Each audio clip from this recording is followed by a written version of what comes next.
Wait,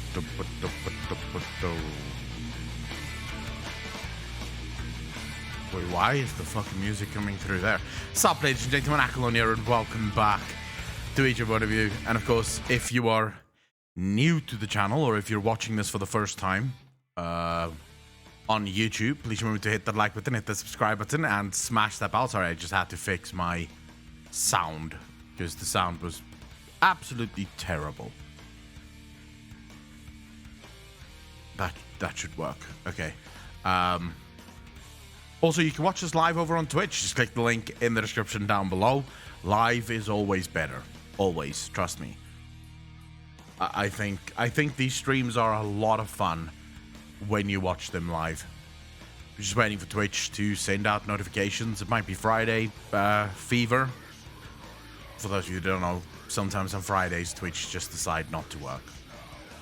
I don't know why, because it seems to me like the vast majority of streamers don't really stream on a Friday. At least the big ones. So Twitch shouldn't be extra busy on a Friday, but it is for some reason. And yeah, it seems like that's what we're waiting on right now. For this for Twitch to send out notifications. We'll do the Discord notifications for so long, just to get that up and running. I want to do a couple of things here.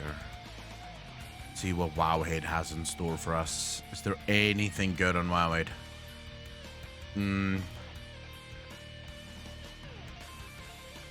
Mr. Smokin', how you doing, brother? Why is my chat not fucking... There we go.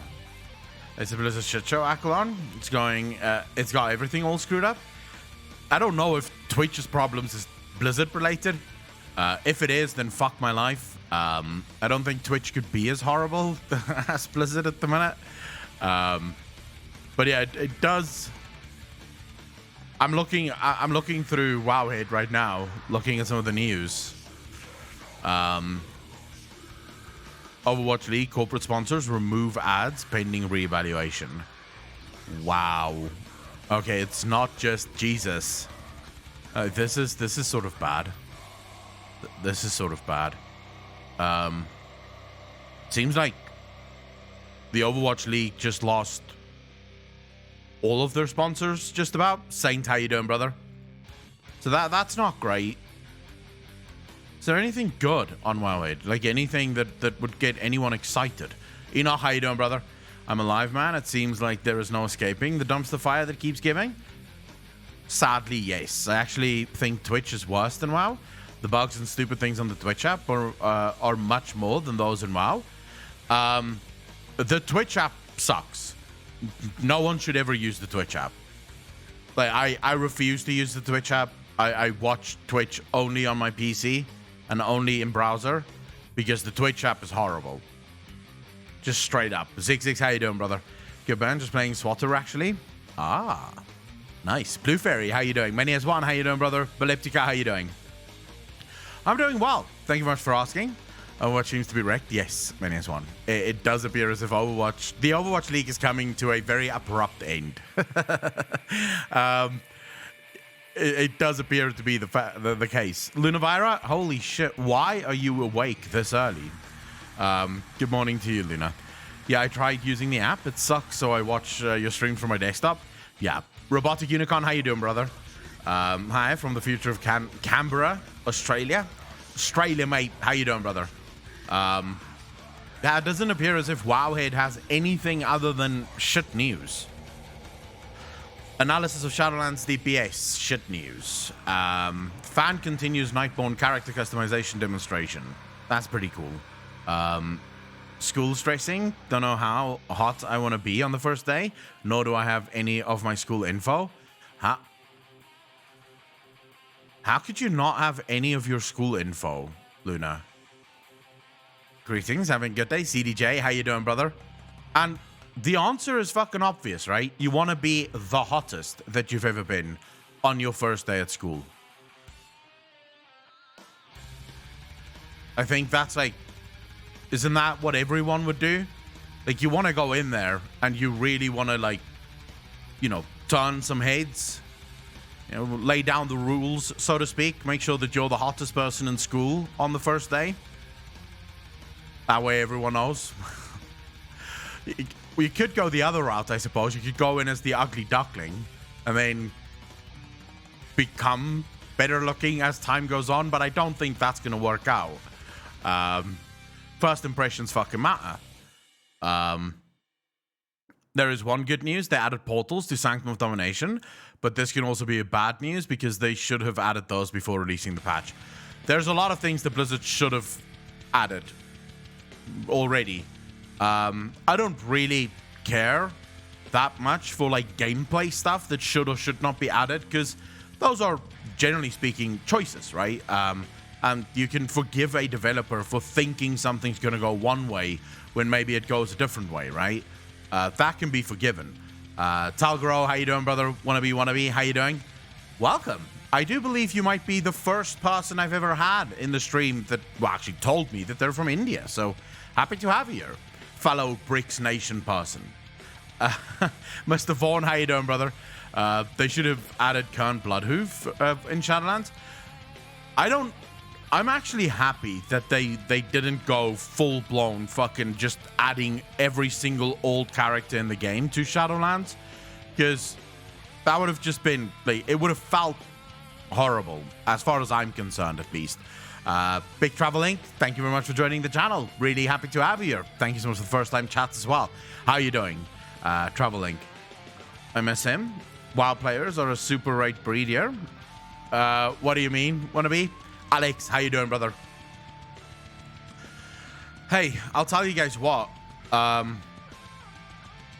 last few weeks, and I tweeted this out earlier today as well, the last few weeks have shown me one thing specifically, and that is that the positive toxicity in this game is off the fucking hook.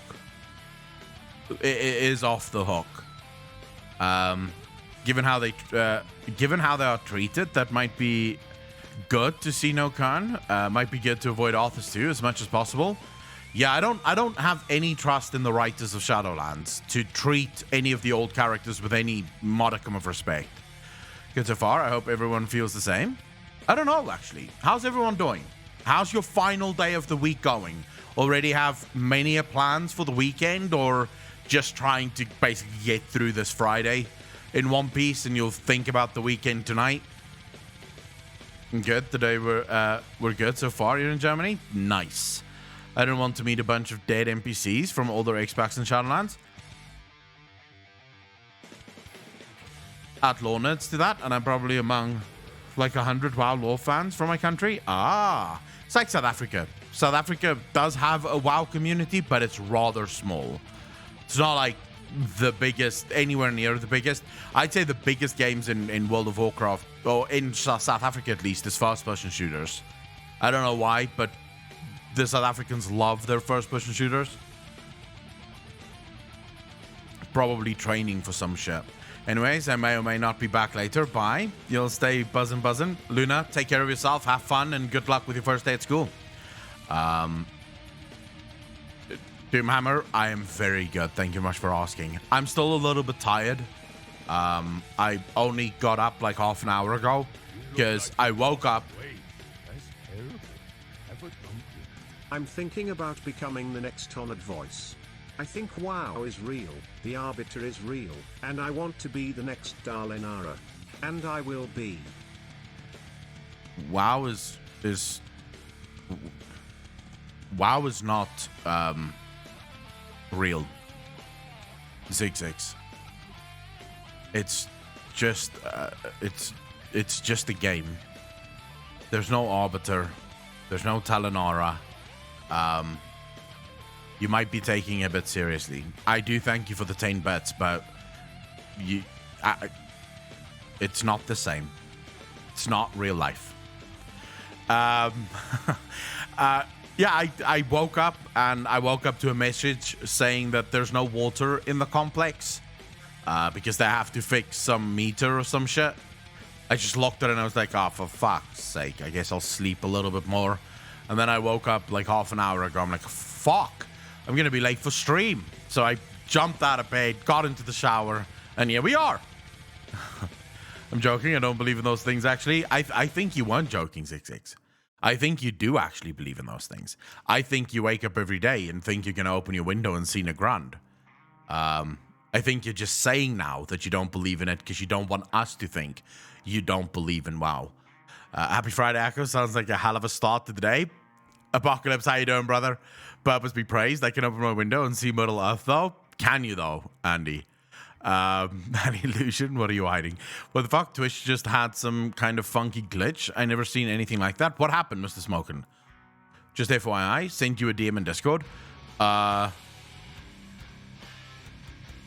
up, I need to check. Oh, right. Okay, I'll send you my address after, Blue Fairy. I would love to look out the window and see Nagrand. I mean, it's well established on this channel, at least, that I think Nagrand is the place to live. I think if you choose any other place to make your home, if you could live in Azeroth, you're a sociopath. Nagrand, but old school Nagrand, not new Nagrand, not alternative Draenor Nagrand. Old school Nagrand is by far the most beautiful realm or zone in World of Warcraft ever. That is weird. Is it fixed now, Mr. Smokin? But Duskwood had great atmosphere. Duskwood is where you go to just sort of take a stroll, right? You live in Nagrand, and then you sometimes go walk through Duskwood or Elwyn Forest, or, you know, but Nagrand definitely the place to live. Why is that wrong, Andy? What if we are just NPCs in a sim playing MMOs, so the real players can play MMOs and there's some? I may need coffee before thinking thoughts. Sean Butts, how you doing, brother? I mean, there's a good chance that we do live in a simulation, right? There's no evidence to suggest that we don't. Grizzly Hills is obviously the right answer. Grizzly Hills is a good vacation place, but not a good place to live. I reject that entirely. Nagrand just has this special thing for me. I don't know why, but I remember the first time running into Nagrand and just being completely out of my mind, mesmerized by the zone. I would love to live there. And man, hope you're having a good day. Lil Moon Swag, how you doing? Thank you for the first time chat. Really appreciate that. Welcome to the channel. Thank you, thank you, thank you. The chat side and the other bar stayed fine. Just the video error went blurry for a couple of seconds. Shit. Maybe I said something that they had to censor or some crap. Nagrand is beautiful. Ninja Bears, how you doing, brother? Imagine housing in Nagrand and your neighbor is Thrall. Oof. Yeah, baby. Literally run into. I had no mount that time. Deshaun, you and me both. I had no mount. I couldn't afford one when I got to Nagrand. I was still if I like, can choose a place on Azeroth to live in, I will live in Silver Moon or Pandaria. Silver Moon is so special to me. My first character was Blood Elf Mage. Panda is my favorite race now. hell no. Fuck pandas. I genuinely despise the pandas. I would never be a panda. Silver Moon is alright, but I wouldn't want to live in the city. If you can live anywhere in World of Warcraft, why would you want to live in the city of all places? But yeah, I didn't know what I was doing when Nagrand first came out. Like, I literally just started playing at the end of Classic. So I didn't know how to make any gold whatsoever. I was literally selling, vendoring, crafting items. Like, if I got shit from mobs that you could use for crafting, I would just vendor it. Because I didn't know that you could sell those shit on the auction house. I knew nothing, right? So I was just running around sort of mindlessly doing my shit. It wasn't until late in TBC that my friend came to me and he's like, dude, why are you still running everywhere? I'm like, I don't know where to get a mount. So my friend took me, because he played since the start of Classic and he was a hardcore raider at that time. So he took me to where you buy mounts, and I was finally able to get, riding and get my fucking mount. And then I realized that warlocks can actually make their own mounts. I just never did the quest. Like, the quest felt too hard to me, so I never did it. So then I had to go through and, like, my friend helped me. He supplied a lot of the things that I required for my mount. My first race was Orc, of course. My first race, unofficial race, was Orc, right? However, my first official race, so I played for a while on someone else's account because I didn't have internet, so I couldn't play the game myself. Once I got internet, I bought my own account and I got my own shit up and running. And then I had to go human for a while because all my friends were playing on the Alliance side. And then in Wrath, I convinced all of my friends, hey, let's go Horde. Let's do it. Let's go Horde. And they were sort of reluctant, but the Alliance was dying at that time. So everyone switched over to Horde, and I finally got to play the one race that I literally wanted to play in WoW, which was an Orc. Because in Warcraft 2 and 3, the Orcs were my favorite, by a mile. Whenever we played Warcraft 2, I would always be Orc. Just that was my favorite race. And so when I wanted to play World of Warcraft, I genuinely just thought to myself, this it doesn't feel right being a human. I need to be an Orc here. Savin Raven, how you doing? Mine was Dwarf Pally too. The only characters I have left from my Alliance excursions is a Druid, a Night Elf Druid, a Night Elf Rogue, and I want to say Dwarf Hunter, but I might be wrong. I can't remember. They're somewhere on Sylvanas. I can't remember what their names were. The Druid was Moon something, I think. Can't remember the Hunter's name. But the other day I checked no, I'm lying. My Hunter is also Night Elf. Because I checked on my Hunter, and the last time I logged into it, it had 2 axes. You guys remember back in the day when Hunters actually went with axes before they finally got their not 2 axes, it had 1 axe before it got a bow. It has a nightclub, fine dining, a lot of vendors, portals, auction house. It's definitely a 7-star hotel. I would not live in Tassavesh. Fuck that shit.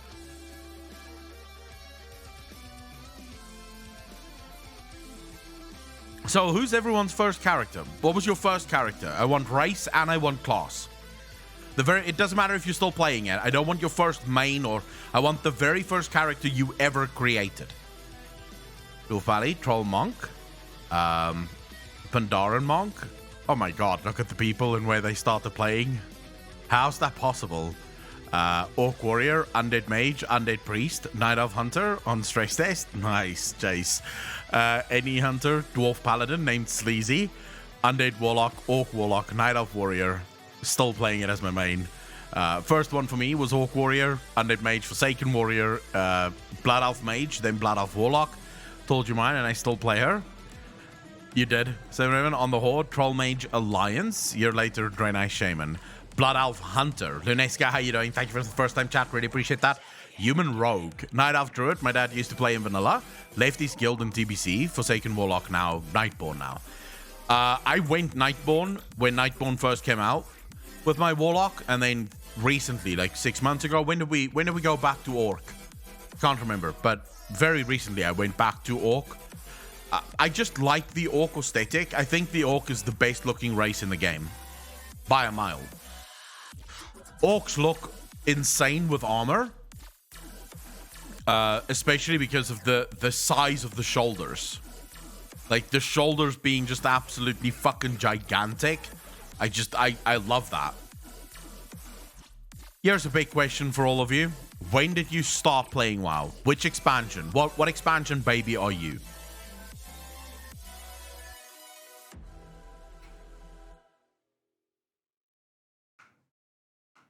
Vanilla, Wrath, end of TBC, BFA, Vanilla, Classic Baby, Late Vanilla, near the end of Vanilla. Oh, so we've got a couple of fucking old school people here.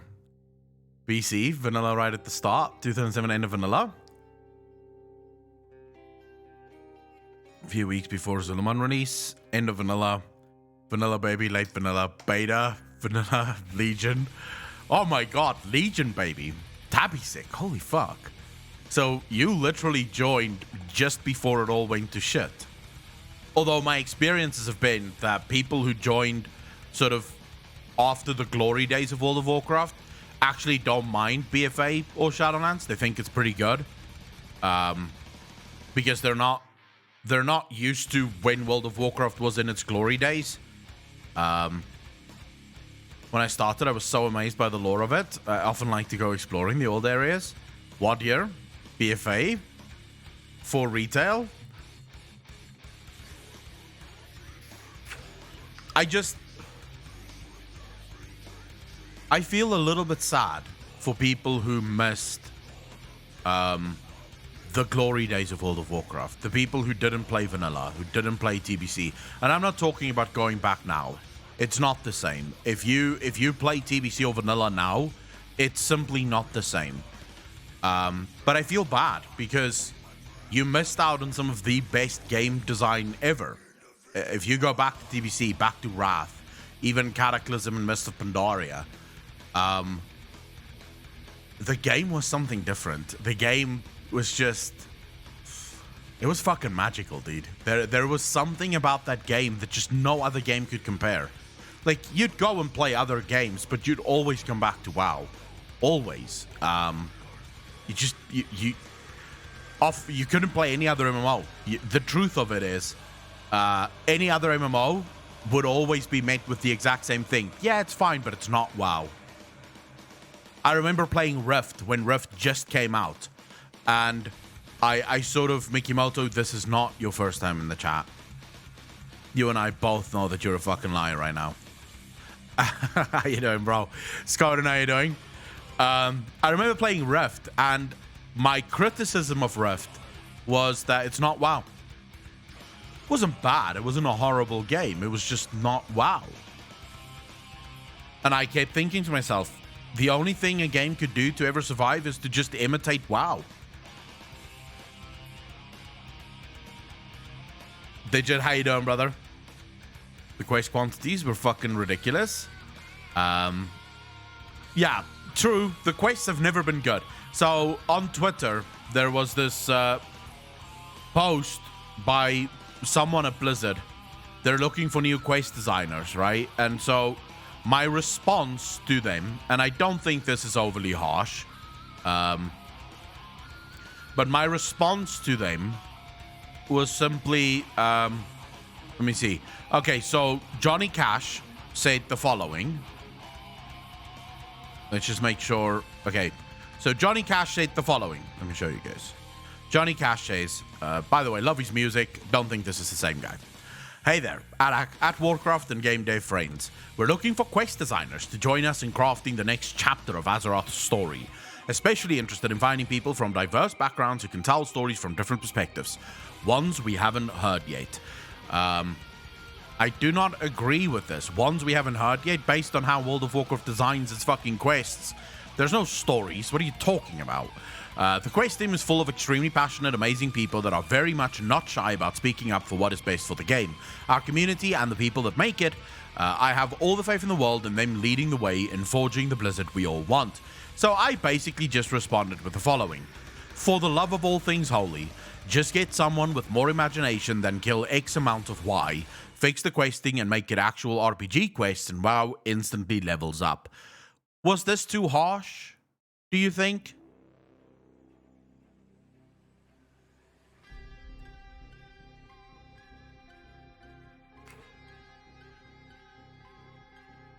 I hope that this hiring thing is because they're actually gonna make the world better, like the questing better, because if the questing is going to be exactly the same as it's always been, you don't need more people. You can get like one person should be able to make like 3,000 quests a day in World of Warcraft. I don't believe you need a team of people to make World of Warcraft quests. Like just one guy sitting there going, for this one we'll do 10 boars. For this one we'll do 10 fucking pirates. For this one we'll do 5 bear asses. For this one they'll collect 10 flowers. That's it. Alright, I've got like 100 quests. There you go, bros. No problem. Maybe you could have one person typing out some quest text that's impenetrably boring and sort of useless to fucking read. But I mean, you don't need a team of people to make quests in modern day World of Warcraft. You effectively can just, you can have like 2 people in a room and they should be able to make at least 5 or 6 fucking expansions worth of quests in an afternoon, right? Different stories, but you always go to the same place, collect bear bats. Stories are different, but just the same quest again and again. The truth is, it's lazy quest design. So I'm hoping that they get people in that can actually tell good stories, but where the quest tells an actual fucking story. Because that's my problem with World of Warcraft right now, is the quests do not tell a story. So what's the point then? Right? So yeah, I genuinely hope that they get people that do more than just fucking X amount of Y. Because, oh my god, modern day questing is boring in World of Warcraft. It used to be good. Like, years ago, decades ago, it used to be fine. You could make stories like that and people would sort of be fine with it. It's no longer good. We live in the year 2021. Have you seen some of the other games and their fucking quest design? Like, it's time Blizzard caught up.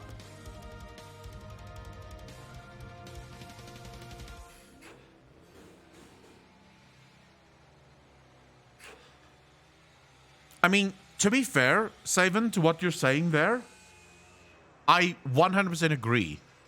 I do believe that currently one of the biggest reasons there's so much negativity in the World of Warcraft sphere, and why I think a lot of people sort of miss the mark, because a lot of people just want the negativity to stop. But the negativity will stop once there's any form of communication. The fact of the matter is, what are players to do? If you're just a person that's playing the game, you're wondering why am I waiting 9 months for a new fucking patch? You're wondering when is the next expansion going to roll around? You're wondering, when this is going to happen or when that is going to happen, and no one is talking to you. Of course you're going to get angry, right? You're going to get angry because you feel disrespected. You feel as if no one is taking you into account. So I do genuinely believe that if Blizzard just started communicating with the players, and it doesn't have to be tweets, it could just be a dev water cooler. I don't know, how many of you remember the dev water coolers from like years ago? I remember loving those because it gave us a little bit of insight into what the developers were thinking around certain things. It also allowed us to voice our opinions about some of the things that they were doing, right? We were able to say, oh, we don't like that. Why are you thinking that way? This is what we think you should do instead, So I genuinely think if Blizzard just decided to start talking to the player base again, allow us to be part of the conversation, allow us to be part of the experience, allow us to be part of the journey, the negativity would most likely die out entirely in World of Warcraft. And Yoink, how you doing, brother? Thank you much for joining the stream. The answer is no. I haven't played WoW in 3 weeks. No. When did this shit happen? Whenever this shit happened was the last time I logged into the game. And not just because of this shit. I find World of Warcraft impenetrably boring. There's no reason for me to play that game. I did, however, do the Uther questline on the PTR. So I've already experienced the questline without the time gating behind it. Because on the PTR, you could just sort of run the story. So I did do the quest on the PTR. There's interesting things there. And some of the videos that I'm making is about the Uther questline, and specifically how Uther sort of pertains to Sylvanas and how this story is basically the same, right, as it's being told now with Sylvanas. But I see no reason anyone needs to log into World of Warcraft right now to play the actual game. Because considering the cutscenes is going to tell all of the story, right? You don't need to do the quest line. You can just watch the cutscene and you're going to get the story. So, yeah, I've not really played WoW in a while. But I think I was curious if you moused over all the souls. I did not. On the PTR, most of it wasn't even added yet at the time. I think I watched Lay's TV play through it, and it looked different on the PTR. It was very much unfinished on the PTR. Yeah, I'm sorry. I know that a lot of people think that I should be playing WoW. I honestly can't bring myself to do so. And I'm not trying to be a dick here. I'm not trying to interfere with anyone else's involvement and love for World of Warcraft. If you enjoy logging in every single day, absolutely play to your heart's content. You will get no judgment from me whatsoever. Gaming is supposed to be subjective and it's supposed to be fun. And if you're having fun playing WoW, then hey, I am jealous of you. Because I wish I could be having that fun. I miss having fun in WoW. But I cannot bring myself to log in. And again, not because of the shit that happened, because I don't think you're helping anyone by boycotting the game because of the shit that happens. It's just, it's boring. I think of logging into World of Warcraft and then I go, but what am I going to do? This is going to be boring. I don't want to do this. So yeah, for me, there's just better games out there right now. Final Fantasy comes to mind. I am loving that game. I am really enjoying Final Fantasy. Even though I keep leveling new classes rather than continuing with the main fucking storyline. Which is not the way you should be playing it. But that seems to be what I'm doing right now. I just keep leveling new classes. I'm still stuck at level fucking 50 quests. Because every single time my Dark Knight is now ready to level further. And I am starting a new character. Like, not a new character, a new job. Because now I'm in the mood for that. So it's sort of weird. But yeah, I am enjoying Final Fantasy a lot right now. Thinking about other games to get into as well. I'm not entirely sure. What's Gold Saucer? I don't have a clue what that is. I went to download Final Fantasy 14, but WoW keeps me going, and I didn't end up downloading Final Fantasy 14. I would say that Final Fantasy 14, if you do end up ever playing it, you will realize what WoW should be.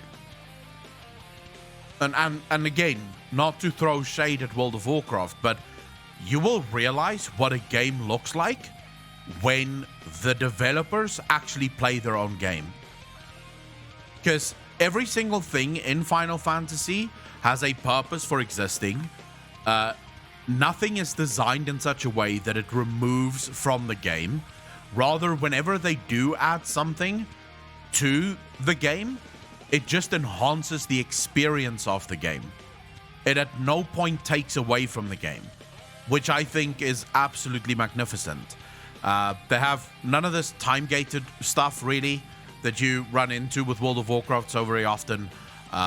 Their content seems to be additional rather than subtractive, which I realize makes no sense for a lot of WoW players because you're sort of so used to how Blizzard runs their game and what Blizzard loves to do with their games.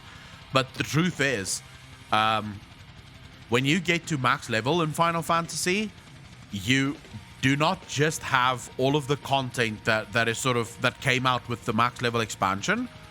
You also have all of the content that came out in all of the games since the very beginning. That is the glory of Final Fantasy. Your favorite raid or favorite dungeon that you did, way back at the start of Final Fantasy, guess what? It's still there at max level. You could still run it at max level. It's part of the daily roulette, the duties roulette. It's incredible when you jump into Final Fantasy and you realize there are things in this game, and no, not like WoW, Galactica, because here's where things get really interesting with Final Fantasy. In World of Warcraft, you can go back to old dungeons and you can sort of stomp the old dungeons, right? However, with the duty roulette, you're downscaled to the level that dungeon was, right? You lose a lot of your abilities, you lose a lot of your power, you're sort of downscaled. Now, the dungeons isn't hard, so, they could do more with that. But here's the thing that makes it even better. And to my mind, this is what World of Warcraft desperately requires. They have recently started taking to updating old raids in Final Fantasy and making them max level raids again. So they basically, I think it's called Extreme, right? These are old raids that's already been done, just being updated to become new max level raids that sort of pushes the envelope even further. And they're probably going to bring out more and more of these, right? As time goes on, you'll eventually have almost all of the old raids being brought back as extreme level raids for the max level person, which to my mind is what Time Walking should have been. Or Ultimate. Yeah, not Extreme, Ultimate. That is what I believe Time Walking should have been in World of Warcraft, rather than making this sort of weird, easy as fuck stomping ground for the old dungeons that makes little to no sense in World of Warcraft, because the problem is the classes have changed so considerably over the course of time that you now have it just, you know, it doesn't matter, right? It doesn't matter. Whereas if you could if you could go back and you could take something like ICC, right? And you update it for the modern day player. So you make ICC mythic. And suddenly this is the ICC raid, but at the hardest possible difficulty you can imagine. How many more people would actually engage in that? How many more people would actually play that? Imagine Ulduar. Ulduar coming back as a mythic fucking raid. A proper raid that you need your 20, 25 people for, that can actually fucking, like, actually go stomp themselves against those bosses. Because those bosses are hard again. They're pushed to the max again. I think that's what Time Walking should have been. On that easy, the dungeons are a joke though. The raids are pretty easy as well. The only time the raids isn't easy, and that happens quite often, is because half the players are AFK. But I wouldn't say that the raids are particularly hard. Karazhan TV, I don't even think you need a WoW 2, right? I don't even think you need a WoW 2. I think you just need the developers to realize that they have a treasure trove of content within World of Warcraft. Content that can become evergreen content if they just did slight tweaks to it. This content could level up and it could stay with us forever. If they did that, I mean, fuck. There would be more content than anyone could ever finish doing in World of Warcraft. Just want to see her. Mistress, you said, I would love that Akalon, but I feel like the community would complain that content is being recycled. I don't think the community would complain. The only time the community would complain about something like that is if that's all that's happening. So imagine 10.1 and no new raid, no new dungeon, no new anything in 10.1. It's only old raids. Yes, then people would very much complain, right? But if that if that was things, so the way I would have done it is, you would have your 9.1 would be new things, right? So new raids, new dungeons, new whatever. And then the 0.5 patches would be old things being updated for the new game. So every 0.5 patch, you would maybe get a new dungeon and a new raid from a specific era in World of Warcraft added to the game. So suddenly, 0.5 patches isn't just sort of useless balancing patches. They're actually fun patches, right?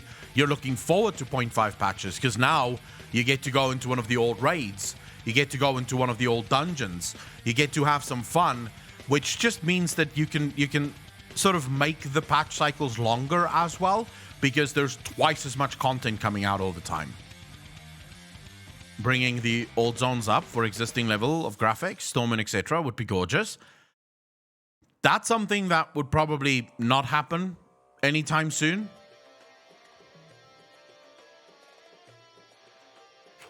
There's always going to be people complaining. That's very true. There's always going to be people who complain, right? You can never please everyone. Never. As a YouTuber, that's one of the first lessons I ever learned in my life. Do not try to please everyone because you will fail. You will fail. So instead, I've taken a new approach in my life. I piss everyone off all the time. That way, everyone is sort of united in the fact that they're pissed off at me for something, right? I feel like that's just, it's been a safer thing for me. Just piss everyone off. That way, no one can complain that I'm singling them out. Although they mess with stuff mid-expansion all the time.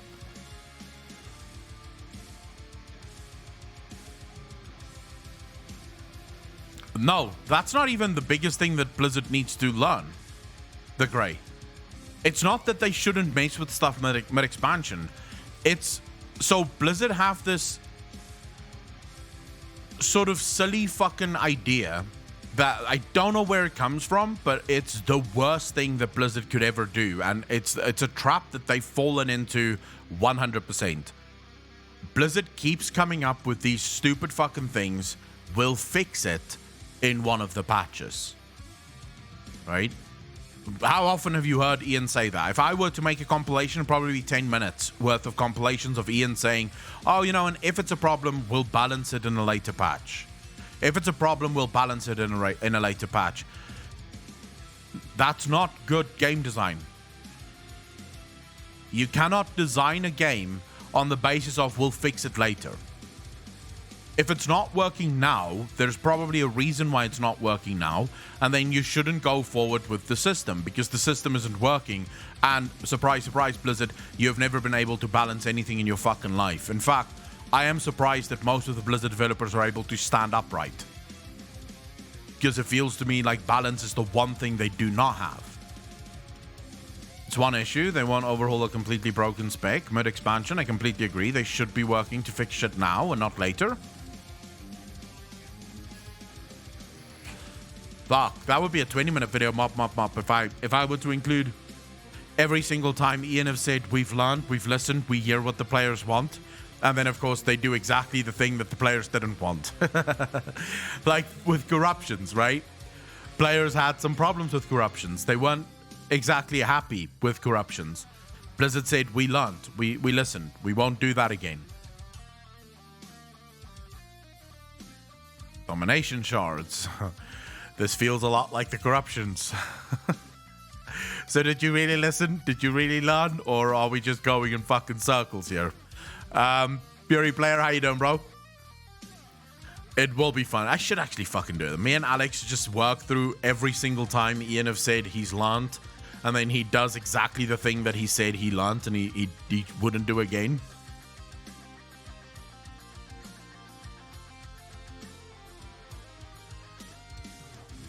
I think this is what a lot of people misunderstand this entirely.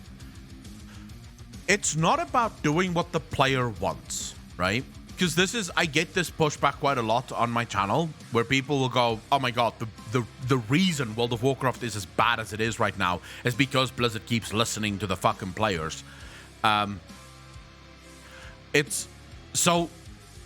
Players are always going to have things that they want that isn't necessarily conducive to a good gaming experience, right? So think about something like the LFR. It's something that players wanted, right? This wasn't something that Blizzard themselves came up with. Players wanted an LFR. But the problem is, it's supposed to be the developers who go, this will be bad for the game in the long run. Right? So we're not going to do this thing that you think we should be doing because it's not going to be good for the game in the long run. The issue with World of Warcraft isn't that the developers listen to the players. It's that the developers try to make the game as accessible as humanly possible and then fail in doing so for exactly that reason. You see, because of accessibility, almost everything that Blizzard implements into World of Warcraft falls flat. Think Torghast. The reason so many people were very interested in a system like Torghast was they were getting Mage Tower vibes, right? Very difficult experience where your skill is very important, and when you win, you can actually be proud of the fact that you won. The problem, of course, is to make it accessible, to ensure that most players will be able to do it, they had to make it as easy as humanly possible. This is the problem with LFR as well. LFR isn't the problem. If LFR was actually a challenge, and not a challenge because people are completely useless, I mean a challenge as in it's challenging content, people would not hate LFR as much as they do. And you would probably also get fewer people who just AFK during LFR. Because the reason so many people AFK during LFR, the reason so many people fail during LFR, is because they don't take it seriously. It's too easy. And so if enough people don't take it seriously, you fail anyways because you have too many people not following the tactics of the boss. Accessibility is World of Warcraft's biggest downfall. You see, because in their minds, if we make it accessible, people will play it more. That's literally the opposite of how people work. If something is too easy, people tend to lose interest in the thing that is too fucking easy, right? Because it's not a challenge. And one of the reasons people play games is to be challenged. Blizzard have become basically like a casino slot machine where you just sort of go through the motions and gear and rewards pop out the other side. And I realize there's people for whom that is a lot of fun, but that's not game design. Because for those people, you may as well remove the entirety of the game and just add a little button on the screen with 3 rows of things that roll. And if all 3 align on the same thing, you get a reward, right?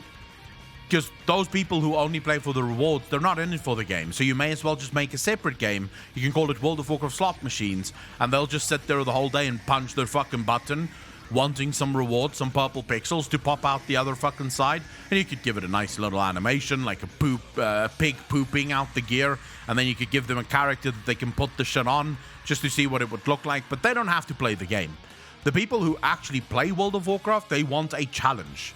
They want to be challenged. And that's the problem with World of Warcraft right now. There's no more challenge in World of Warcraft. The only challenge, and this is why so many people complain that the game is made for the 1% and the 1% only, is because the only challenge in World of Warcraft is in Mythic Raiding. And the problem is, Mythic Raiding isn't accessible to every single player in the game. Most people don't have that time. Now, you might say, but Akalon, isn't that exactly the problem then? If they make everything hard, no one's going to be able to get into it. No, because Mythic has a very set amount of issues around it. You can't just Mythic Raid whenever you feel like it. You need 19 other people to be online at the same time in order to go into your Mythic Raid. If you made dungeons harder, many people would be able to go into those dungeons whenever they choose to with 4 other people that is online at the same time. If you made questing harder, people could do that at their own leisure. If you made Torghast harder, again, at my own leisure, I can go and I can do whatever the fuck I want, right? So that really is, as far as I'm concerned, World of Warcraft's biggest failure is the constant quest for accessibility. The constant quest to get as many people through the content as humanly possible, but then people hit a wall. Because the jump from heroic raiding to mythic raiding is astronomical. So most people go through the slot machine of World of Warcraft only to hit a fucking brick wall lined with lead. They can't go higher. They have no ability to go to the next level. They're just not good enough for it, or they just don't have the time for it. So what you need to do is you have to make the rest of the game more challenging to give them a reason to keep playing. Sadly, it seems like no one at Blizzard realizes this. Only challenge in WoW right now is to have enough time to play. I mean, I enjoy gearing up my character, but it's the idea that I'm getting stronger to take down the end raid boss, which story makes me care about beating. Your effect, well, yeah, but that's when you're not playing for rewards. That's when you're actually playing to progress.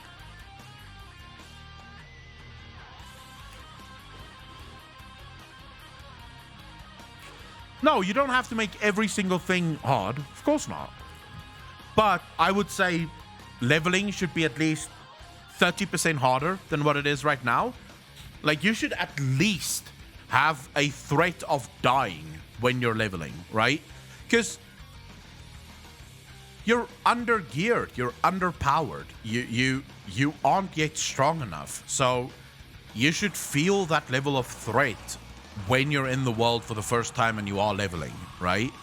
And what makes that also a lot of fun is once you get to the max level and now you stomp those things that you were struggling with for so long, right? That makes it so much fun. That's one of the things that made dailies back in the day so much fun, right? Mop, that's not the same thing. Because now you're talking about other players killing you. That's literally not the same thing. It's not about dying.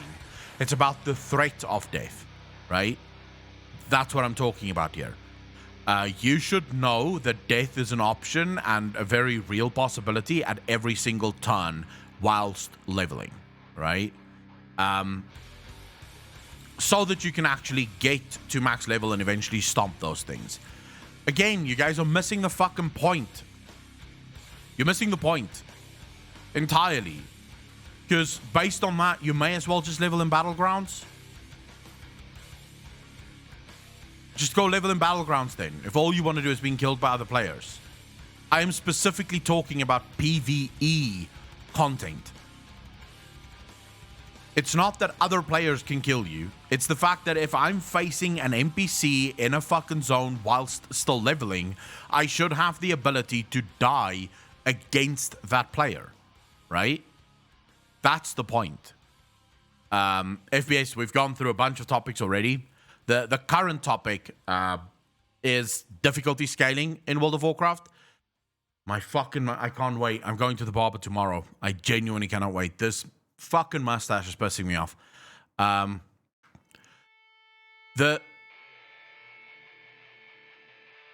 So questing needs to be about at least 30, maybe even 50% harder than what it is right now. Yeah. You have to be, there needs to be things during leveling that you cannot kill on your own, right? Like, you need people to help you. You just can't fucking do it alone. Once you get to max level, I would say world quests need to be considerably harder. I would also like to see Blizzard, I'm not saying remove world quests, because I think world quests are fine, right? But I would like to see a progression system within world quests, much like what we had with dailies back in the day, right? So dailies back in the day, you could see a progression as you're going through your dailies, right? As more reputation opens up, you get more dailies, you can see the world change a little, you get more experience, you go a bit further. I think world quest should have the same thing, where it's world quest system would be nice too. I mean, the current world quest system, the fact that it's sort of on a rotation basis just feels horrible. It just feels fucking horrible. It doesn't feel like I'm connecting with the world, you know?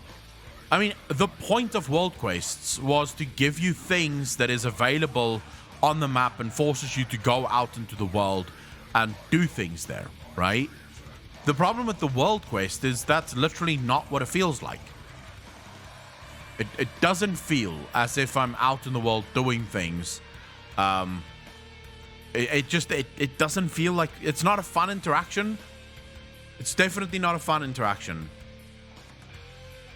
Do you think that Blizzard has made things easier because the amount of newer players coming into the game doesn't outnumber the amount of players already there that are just leveling new characters, so existing players don't want to go through the difficulty over and over? No, Trickstar, because new or old players, it wouldn't change a thing. TPL Walter, how you doing, brother? Apocalypse, how you doing, brother? It would be nice if content intertwined old zones, like how Greenfire quests synced you all around. Perpetrator, how you doing, bro? I mean, there's a lot of things. If we're getting into a wish list for things that I would like to see, Jockey, I don't think it's bad for anyone. Is there people that will complain? Yes. But we've already discussed why they will complain. Because these are people who will be happy to sit at a fucking slot machine called World of Warcraft slots and just hit a button and rewards pop out. Those are not gamers. They don't count.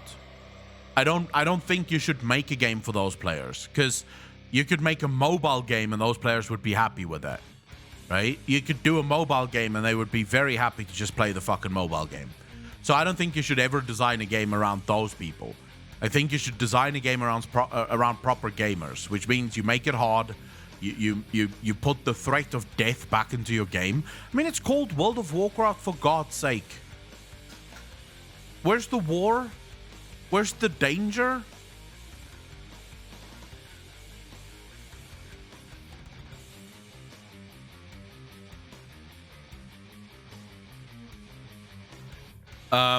Many as one. I have said this in the past. I genuinely think that mythics should be removed from the game entirely, including mythic raiding. I do not believe that mythic dungeons or mythic raids should exist in World of Warcraft. Mythic Plus is a whole different system, right? So keep that, because there's people that like it. But I would say that every single boss in every single dungeon and every single raid should have a button that you click that activates its hard mode. And that hard mode isn't for extra gear. That hard mode is just for the achievement, right? And then you make that boss fucking stupidly hard. So you make it so that people can almost not kill it. So that it is technically fucking unkillable. Yeah, you do hard mode just for bragging rights. Nothing else. Maybe you add cosmetics to it, so the people that could do it on hard mode, they stand out. You look at that player and you go, oh, fuck, that guy's good. That's it. You have normal and heroic. You upscale those, by the way. So I would 100% say normal should be at least 30-40% harder than what it is now. Heroic should be 10, 15, 20% harder than what it is now. And then if you click that button, it's like 100% fucking harder. Yuka Bazooka, how you doing? Why are you sad about WoW? Blizz doesn't have enough idea for so many raids and content. They're burnt out. I don't think they are. I don't think they are. What are the consequences when I do something as Horde by Kill Alliance in a side quest? I mean, let's not even talk about that. Holy shit, Perpetrator. Happy birthday, bro. Ladies and gentlemen, can we say happy birthday to Perpetrator in chat? Let's see them spams. Let's get them emotes going. Perpetrator, a very happy birthday to you. Do you have anything planned for tonight?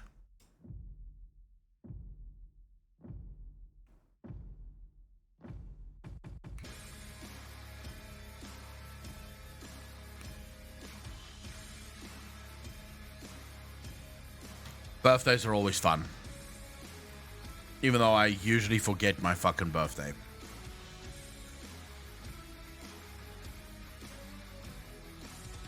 I think we can sit here and talk about wish lists for World of Warcraft for a long time, and we'd probably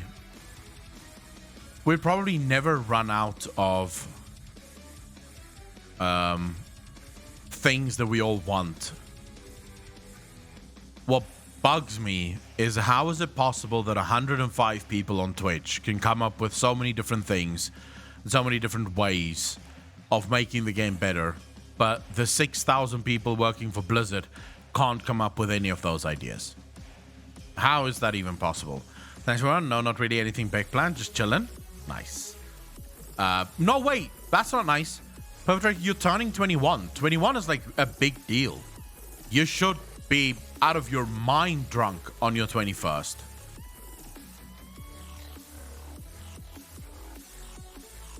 Yuka Bazooka, if you want to play WoW, play WoW. Do not allow anyone to take away your happiness or take away the things that you care about.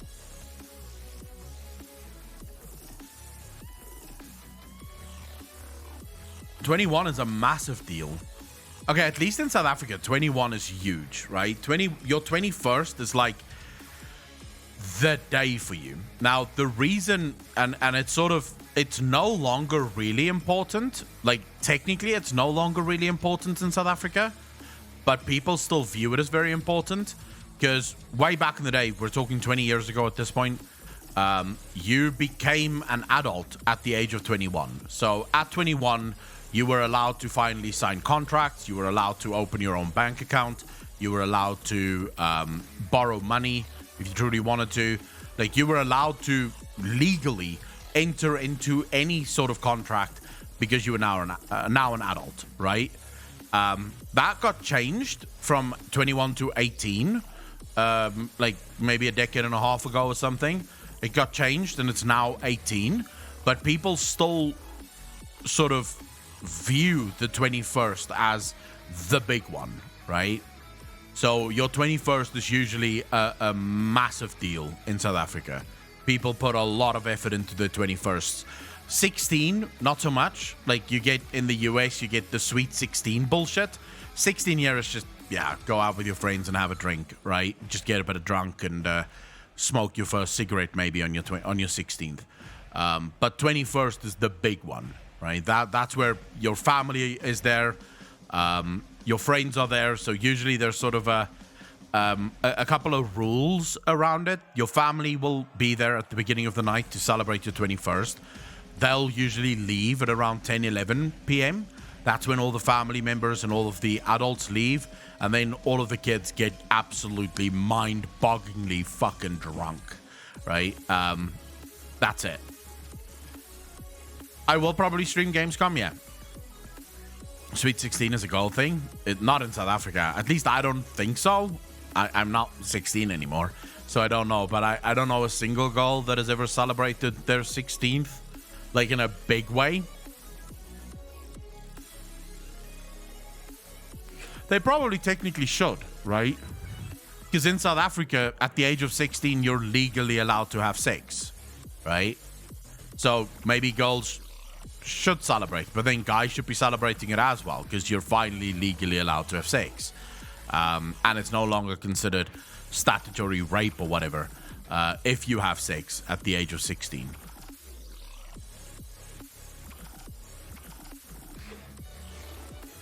Birthday solo since I returned to Germany in summer 2015. What? I think I streamed my last 4 birthdays. I think it was online. I think I was streaming, so I was celebrating it with you fucks.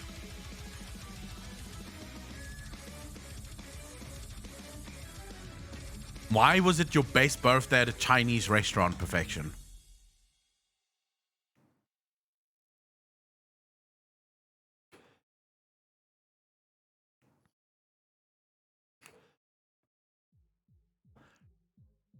Celebrate my birthday solo.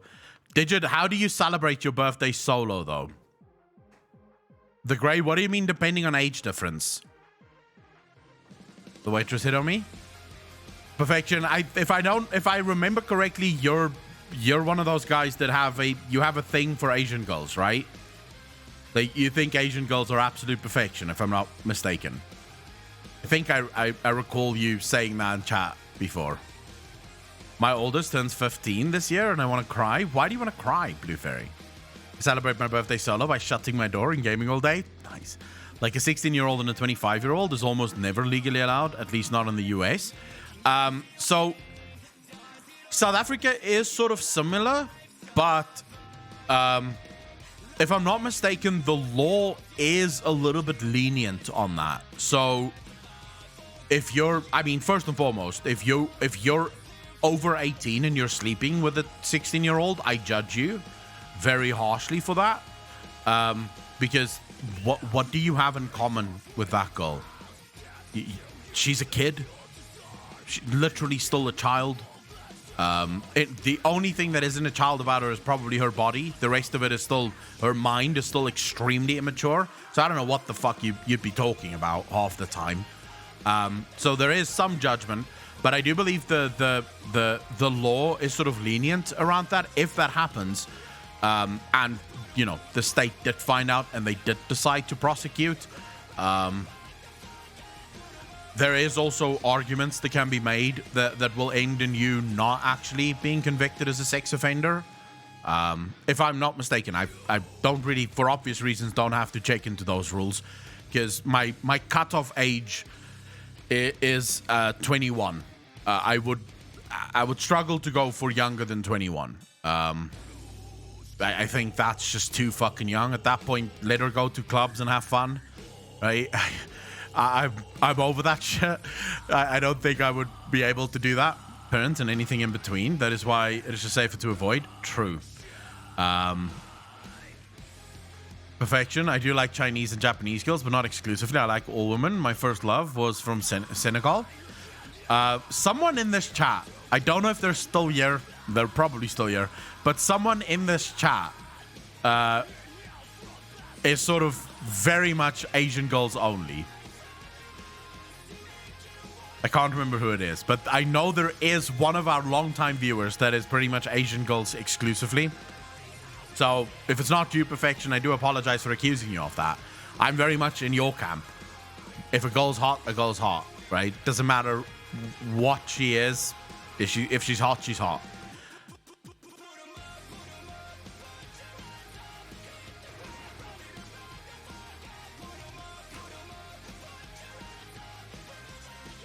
Mangas? What the fuck's a manga is the comic book thing. Okay, I get that. The older I get, the more I want to be alone. that does seem to be a problem, right? That does seem to be a problem.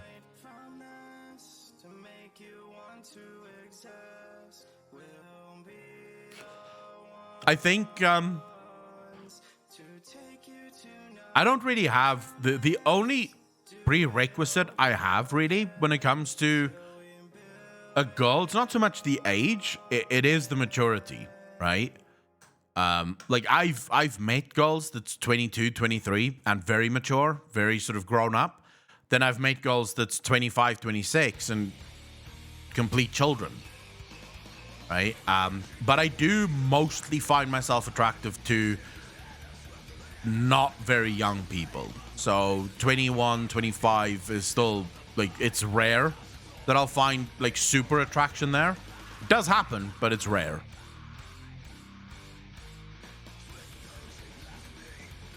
I sleep good on that day. I cook a small 3-course meal, feast, including a dessert of mine. Watch movies, animes, listen to some metal music. Those my sad moments in December, and have some gaming sessions, and that's it for now. Nice. I met 30, 40-year-old people when I was like 20 and they acted childish dipshits. True.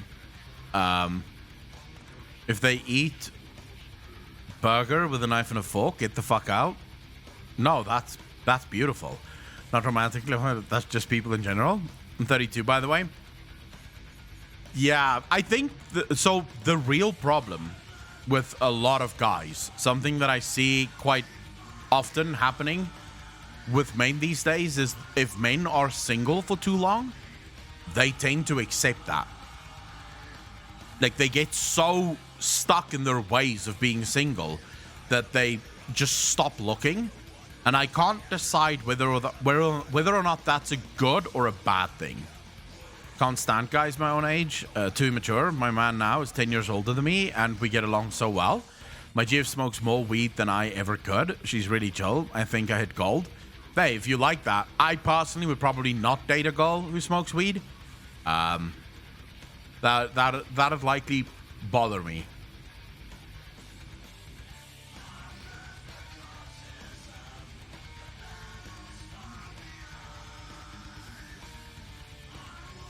Perfection, that is actually a human thing that I like.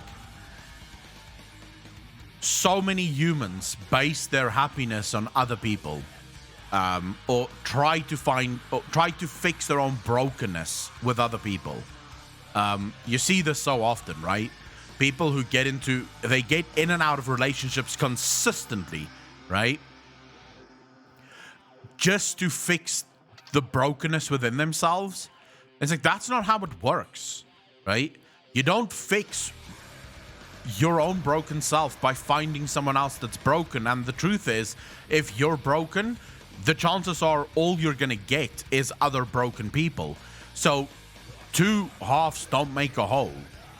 That's not how this works. So you have to fix yourself to the point where you are happy alone, and then you can start looking for someone else. If you're unhappy alone, don't start looking for someone else, because no one else can make you happy. Only you can make you happy. And I see this very often. People who believe that somehow their happiness is tied to someone else. And it's fucking sad. It is sad. You should never look to other people for your own happiness. Have you heard of the masculinity crisis? You think there is one? Esoteric, how you doing, brother? Yes, I do think that there's some facts in the masculinity crisis. I do think some of it is fueled by the modern day world, where young men are told that being young men is a bad thing. But I also think a lot of it is down to parents who fail at raising their kids with self-respect. I think self-respect is one of the most important things in life, which so many people take for granted and so many people do not realize how important it is. You have to be able to respect yourself to the point where you do not bend or bow to anyone else. If you bend to anyone else, you will almost always play second fiddle. I do think we have and I've spoken to enough girls who struggle to find men, like actual men that they can fall in love with, because the men that they meet almost seem sorry for existing. But I think there's a femininity problem as well. We seem to live in a world where some girls, and not all girls, the girls that I know that they're badass and can do pretty much whatever the fuck they want, and they don't need handouts from everyone. They'll go for whatever it is they want. But there does appear to be this group of women who believe that somehow, unless the whole world changes, they will never be happy. Which I think is an incredible problem on both sides of the aisle, right? Doesn't matter whether you're a girl or a boy. If you believe that the world should change its ways for you to be happy, you're never going to be happy. You're always going to be unhappy, because guess what? The world isn't going to change for you. As much as you scream and yell about it on Twitter, the real world doesn't give a fuck. Yes, the big companies may speak a good game and they may talk up how they're going to be doing this and that and the other. But at the end of the day, it's up to you to stand up for yourself and say, fuck this. This is what I want. This is what I believe in. And this is what I think I am worth. Know your own worth and go for it. Take it. And again, I think it has to do to some extent with how parents raise their kids. I think there's far too many girls that's raised with a sort of weak mentality, the same way boys are raised with a weak mentality. And I think together it just makes for a very horrible fucking situation within our world, where you have these weak people who somehow think that the world is unkind and unfriendly. And it's like, yeah, well, no shit. Of course the world is unkind and unfriendly. It's the world. Everyone has their own problems. You can't ask everyone to care about your problems. They've got their own shit to care about, right? You deal with your shit and the rest of us will deal with ours. When my wife gets annoyed with me, her go-to line is peace out, mofo. On one side, if you show emotion, you are a puss. On the other, you are toxic. The two extremes are broken. I don't think emotion is a bad thing. I personally do not show much emotion. I was still raised in that old school, cowboys don't cry sort of thing. Which I don't resent that at all. But I actually, it's weird to say that you don't show emotion, because laughter is an emotion, happiness is an emotion. So I do show emotion. Sadness is something that I keep very well hidden, right? So if I'm feeling down, if I'm feeling sad, no one will ever know about it. That's shit that I don't share with the world at all. I'll go into my bedroom, I'll deal with it my fucking self, and I'll emerge good on the other side, right? I think, yeah, it's rare that you'll look at me and go, oh my god, Aquilon looks so sad. I'll put on a smile, regardless of how I feel. I'll put on the smile, I'll act as if nothing's wrong, and then I'll go, you know, when I'm alone and I know no one can see, I'll sort of be like, fuck, okay. Gotta deal with this shit now. Let's figure this shit out.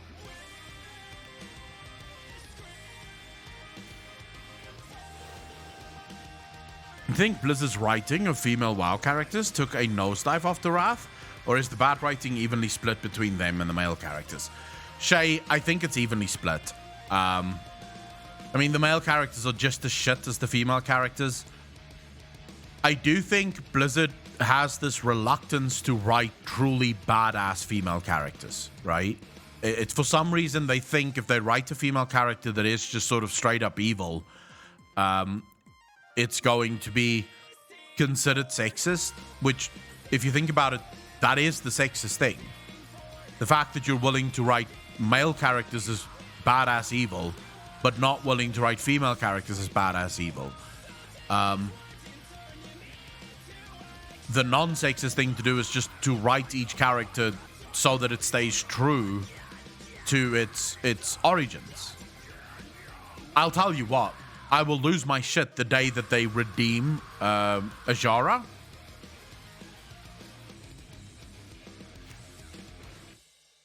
Perfection, your body language is revealing. And it's getting better and better every time you stream. Just wanted to say this. What's getting better and better? Perfection. I mean, body language I don't have control over, right? So if that's revealing any sort of emotion, I can't help that. What I just mean is, so I'm the kind of guy, imagine you're in a relationship with me, right? You will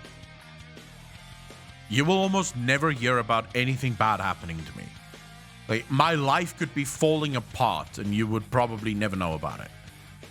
I'm one of those guys, I just deal with it myself. In the conversation, I'll be all fucking smiles and joking and happy. And then when you can't see, that's when I'll be like, fuck. Shit's falling apart. I need to find a way to fix this right now. The way you are really welcoming, passionate about the things that you say and do. Perfection. Thank you very much. I do feel more and more comfortable every single time I stream. I think it makes it happier. It makes it easier, right? To every single time you stream, you get a little bit better at doing it. Tills Rainbow, how you doing? You're not alone. A lot of guys have a hard time talking about their feelings and issues. I think it's just, you don't want to add to other people's problems, right? You don't want to add your problems to someone else's. So I'm far more likely to make jokes, do nice things, and then just on my own, deal with my shit, get that crap out of my fucking system. And I'm pretty good at dealing with my own shit because I never hide my own shit from myself. Like, I won't just push it down and sort of let it fester. I will deal with it. And then also I have this uncanny ability to just go, well, fuck it. Like, if things really go fucking horribly wrong, I do have the ability to just go, yeah, all right, here we go. This is going to be a wild ride. And then I just basically see wherever the fuck life takes me on this next adventure. Campbell Stephen, how you doing, brother? They can do what they want, but I need Azshara to keep the forearms and tail. You find that sexy? Even if my waifu would like to drink, but I wouldn't still. That's my codex of my life that I have confined to. At the same time, I will have a clear conscience at all times, and I know it is the safest way to be, as I don't want to have risks with being drunk and being an a-hole who would violate my own female partner, or so. This can go pretty fast, and then you will have regrets. That is, I do not want either. So best there is, avoid it completely. Digit, I don't think... It's a very special type of person that gets drunk and then sort of acts an asshole to their partner. I don't view that as an excuse. So women who go, oh, he only beats me when he's drunk. No, bitch, that's the only time he has the balls to do it. Because he's a fucking... He is a coward. But if he had the balls to do it when he wasn't drunk, he would fucking beat you all the time. you don't turn into a dick just because you're drunk. You are a dick. You're just too scared to be a dick until you're drunk. I think most people can handle their alcohol to the point where them and their partner can have some fun, right? Getting drunk, having jokes, having drunk sex. Moonhaven, thank you for 3 months up. Really appreciate that. 6 months in a row. Thank you, thank you, thank you. So I don't think alcohol should be a problem. Just to be sure. I mean, just to be sure. You can make many arguments around that, right? Just to be sure. To click on a file in your mind and saying delete while saying fuck it is called mental hygiene. It's fundamental for survival. I agree with that. You could, I mean, if you're going to say just to be sure, you could say, well, I refuse to have female friends when I'm in a relationship. And also she's not allowed to have male friends just to be sure. Now, I have a version of that. Like, I won't get too close to women when I'm in a relationship, but that's because I don't want to be accused of something, especially if there is nothing, right? But I think you could push this quite far, right? If you're gonna say just to be sure I won't have alcohol, then just to be sure you shouldn't go out at all, right? You shouldn't go to clubs, you shouldn't go to malls, you shouldn't go to anywhere where other people could be, because she might think that you looked at someone else, or you might think that she looked at someone else. Don't be too scared. I think also a lot of people are way too fucking scared. I don't think relationships is as hard as people make it out to be. I think people overthink relationships way too much in their minds. A relationship actually, if it's a healthy one, it makes your life and your partner's life a hell of a lot easier, right? You don't need a bunch of rules in a relationship. Everyone will just have an easier time in the relationship. And life will just become easier because you have someone that can deal with life's issues alongside you. It is Apocalypse's skill, yes. Not even challenge OG like that, for fuck's sakes.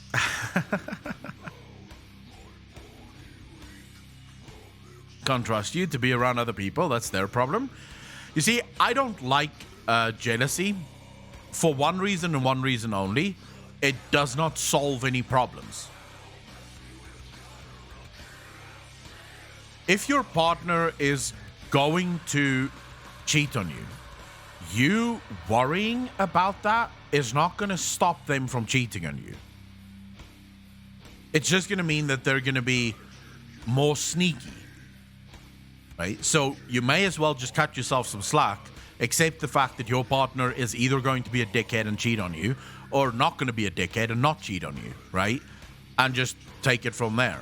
And if you pay close enough attention, there is no chance that your partner will ever be able to cheat on you without you immediately going, what did you do?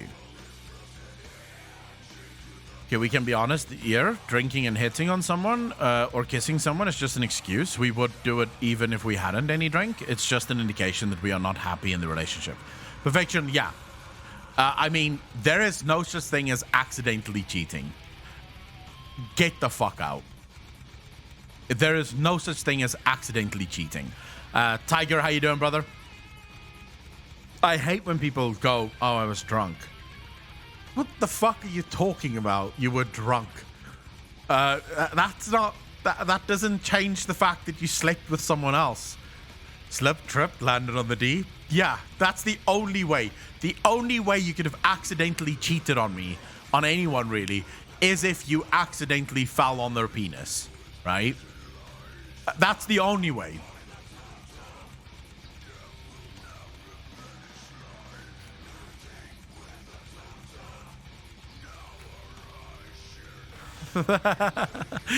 Papa Shango, exactly. Yeah, whoopsie, I fell and stuck my pecker in her. I mean, it's just bullshit, right? It is just 100% bullshit. When people like use alcohol as the excuse for all the bad shit that they did. Look, I said and did some horrible shit when I was younger and drunk.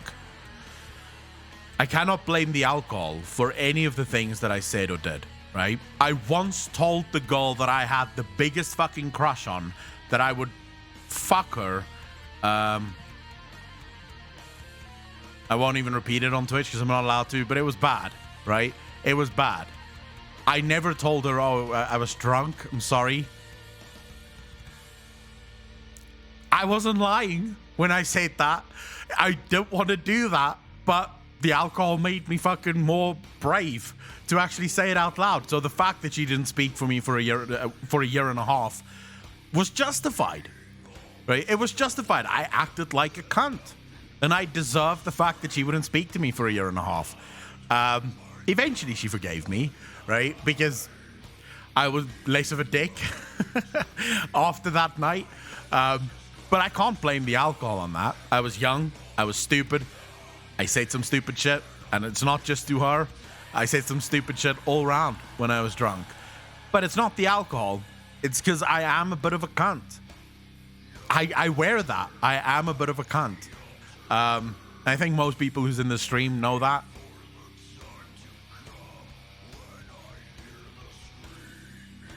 Louver, you have to, right? It's the one thing if there's one thing I'm really grateful for my parents, right? It's that every single time we got a scolding or we got spanked or whatever, we always had to go apologize, and we had to know why we apologize, right? So these were very important things for us, at least in my house.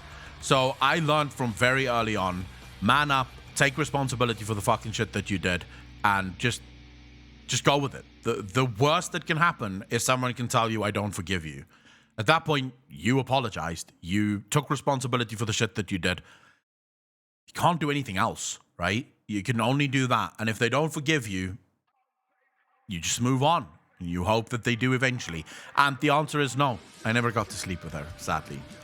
I was young, though, right? I was like 16, 17. And she was 16, I think. Yeah. No, I was 18. She was 16. We were in high school together. She was on the netball team. No, she was on the hockey team, field hockey team. And I was on the rugby team. So we always moved in the same circles, so to speak. But sadly, I left school and then I went to England right after. So I basically lost touch with her. I think she added me on Instagram like a year ago or something. That's the first time I've spoken to her again since high school.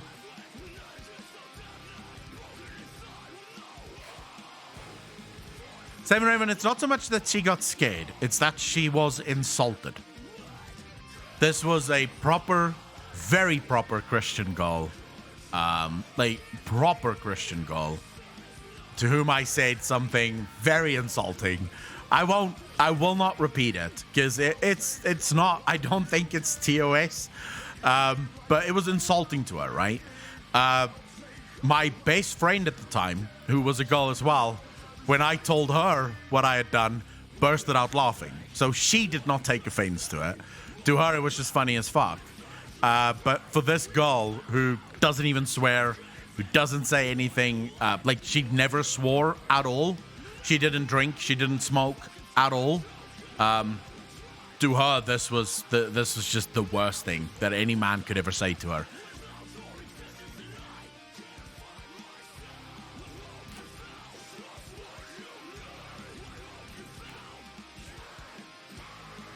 Perfection, you see, I don't do that. I do not treat every woman as a friend, and I definitely do not rely on a woman to let me know if she wants something. That's not my style. If I like a girl, if I think that girl is hot, I will tell her, hey, I like you, I'd like to have dinner with you, or I'd like to have coffee with you, whatever the fuck. I'd make my move. And then if she says no, that's it. I move on. I don't want to be friends with you. I want to date you. If you don't want to date me and you just want to be friends, this was not a friendly visit, so to speak. So I do very much the opposite of what you do. Can't miss the Christ-loving lass. You're telling her you want to beast mode bang her. Might not have been a good idea. It was the worst idea of my life, bro. It was the fucking worst idea of my life. And we were making inroads. She was very, very interested. And then suddenly she was less interested. which sucked because she was like one of the hottest girls in school. It fucking blew, bro. It was horrible the next few weeks walking past her at school, and she will not even look at me. Like, in just the week before that, she would usually stop and we would hang out, talk for a few minutes before in between classes, sort of, you know, sit together during break, and then just suddenly fucking nothing, cold shoulder 100%. That was horrible. It was a horrible feeling, but hey, it fucking happened, right? Gotta shoot your shot though. Sometimes you get it, and sometimes you get got. That is the privilege of being a woman, right? You get the man to come up to you and shoot his shot, and you have the privilege of saying, "Get the fuck out of here, bro. You do not stand a chance," or "Hey, yeah, let's go on that date."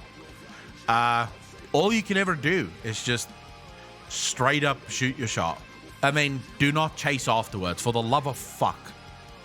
If I can give you guys a little bit of advice from my own experience, if a girl says no, walk the fuck away. Do not then pursue the friendship approach. Do not then try to stay in her life. That's not how you're going to convince her. Nothing you do can make a woman fall in love with you. It's the things that you don't do that can make her interested enough to discover that she might be attracted to you. But you're not going to be able to win her over. That is very difficult, and you're going to have to be able to say the exact thing at the exact time, always right. You just take the rejection, say thanks, and leave, right? Doesn't mean you are worthless or less. Rejection is horrible.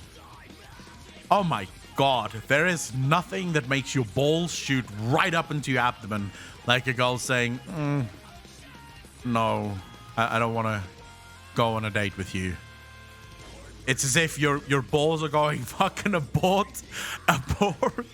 Let's go through the fucking throat, guys. We don't want to be here anymore. It is horrible. But you gotta take it. Rejection sucks and it's not fun. It's not that fun, kinky way. No, but hey, I think it also, I mean, I don't know. How often do girls get rejected? I don't think nearly as often as guys do.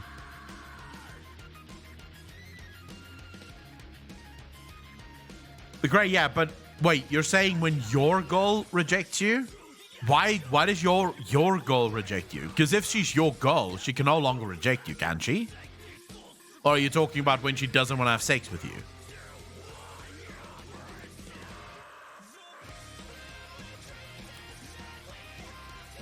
Oh, yeah, but that's just like, I mean, I don't really take that as an insult. I don't feel that bad when that happens.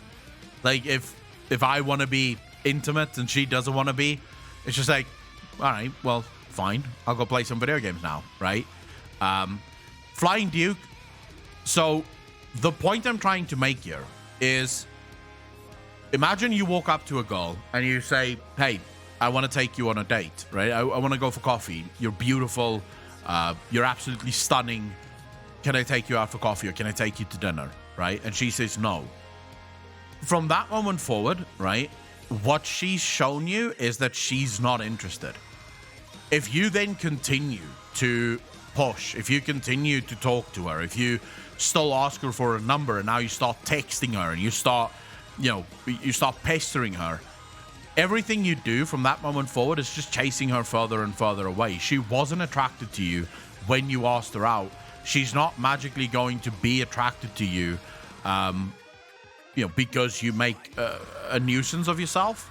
At that point, walking away and not doing anything might be a better approach. To be honest, it's weird to ask a girl you just met for a date. Why is that weird? Why would you say that's weird?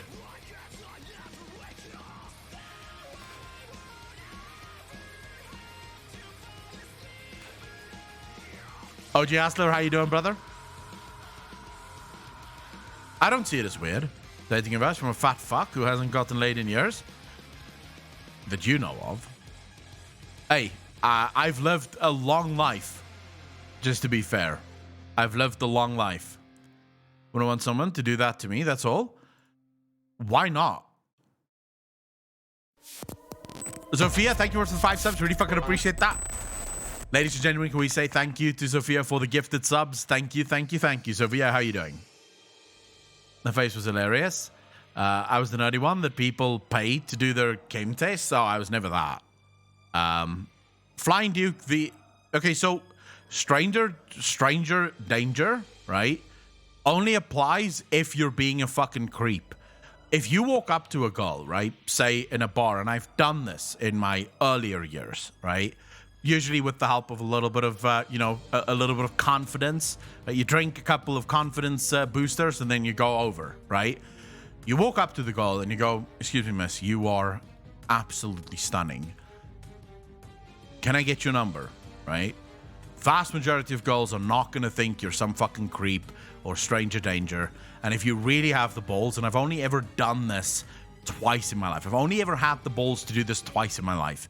Where I walked up to the girl, I said, excuse me, miss, you are fantastic. I literally can't take my eyes off of you. Can I take you out on Friday night? Right? Only twice. I've never had the ability to fucking like that. Most of the time, I don't have that kind of guts. Like, I would have to drink far too much confidence to do that, but I've been able to do it twice, and every single time they've said yes. Every single time. Because it catches them off guard. It's like, whoa, no one's ever done this. How does this guy have so much like confidence that he can just do that? Most guys don't do that. Most guys try the friendship approach. You do that, and she goes, something must be special about this guy, because he seems to think that I should say yes to this, right?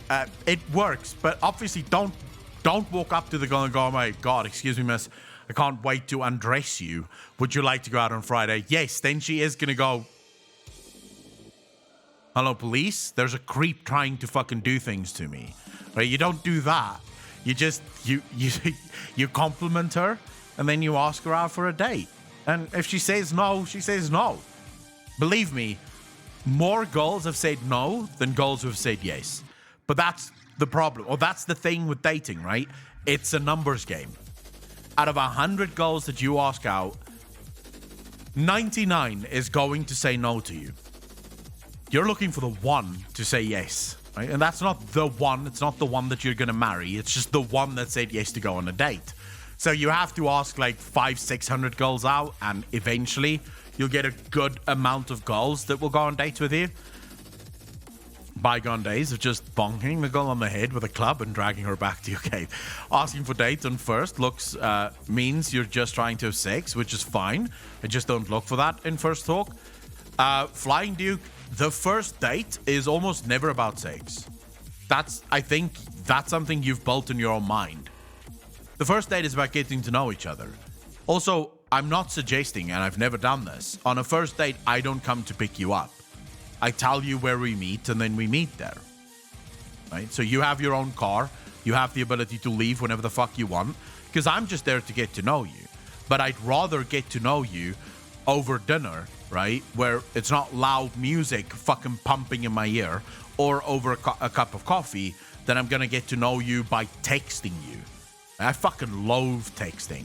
I hate it. This actually happened, I wonder if I should tell this story, but it did happen about two weeks ago. I had a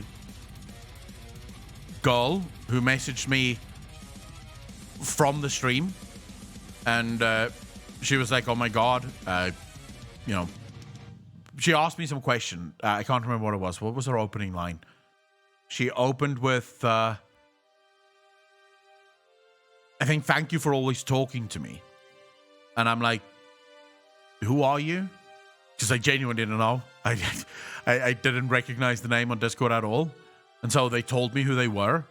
I'm like, I think I talk to everyone all the time. I answer people as I see the writing stuff. So, it's not something special. I didn't say this to her. I just said, oh, you're very welcome. And then we got to talking, and it sort of turned out that she might be interested. And I just straight up said, hey, would you like to have coffee on Discord on Saturday? She said no. I said, cool. I'm not going to text with you. That's it. I'm not going to sit there and fucking text back and forth. What am I? A teenage boy? No thanks. If I want to get to know you, if I want to go on a date with you, if I think that you're somewhat good looking, I'm going to ask you out. And if you say no, I move the fuck on. What am I supposed to do? Right? I shot my shot and she turned me down. Back in uni, we had French exchange students complaining about SA girls not wanting to have sex on the first date. And that was very weird for them. Maybe a cultural thing. I would say in South Africa, first dates are almost never a sexual thing.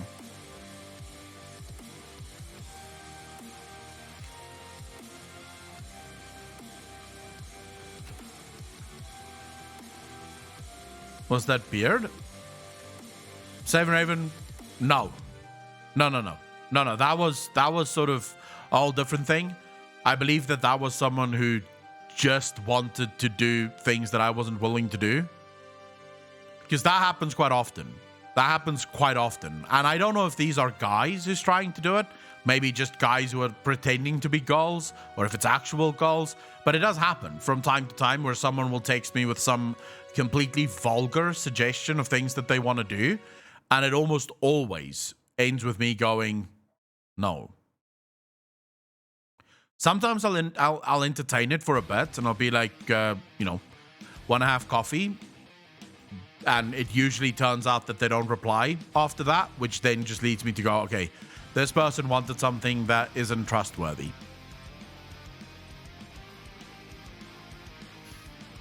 The best thing I've ever heard of, Blue Fairy.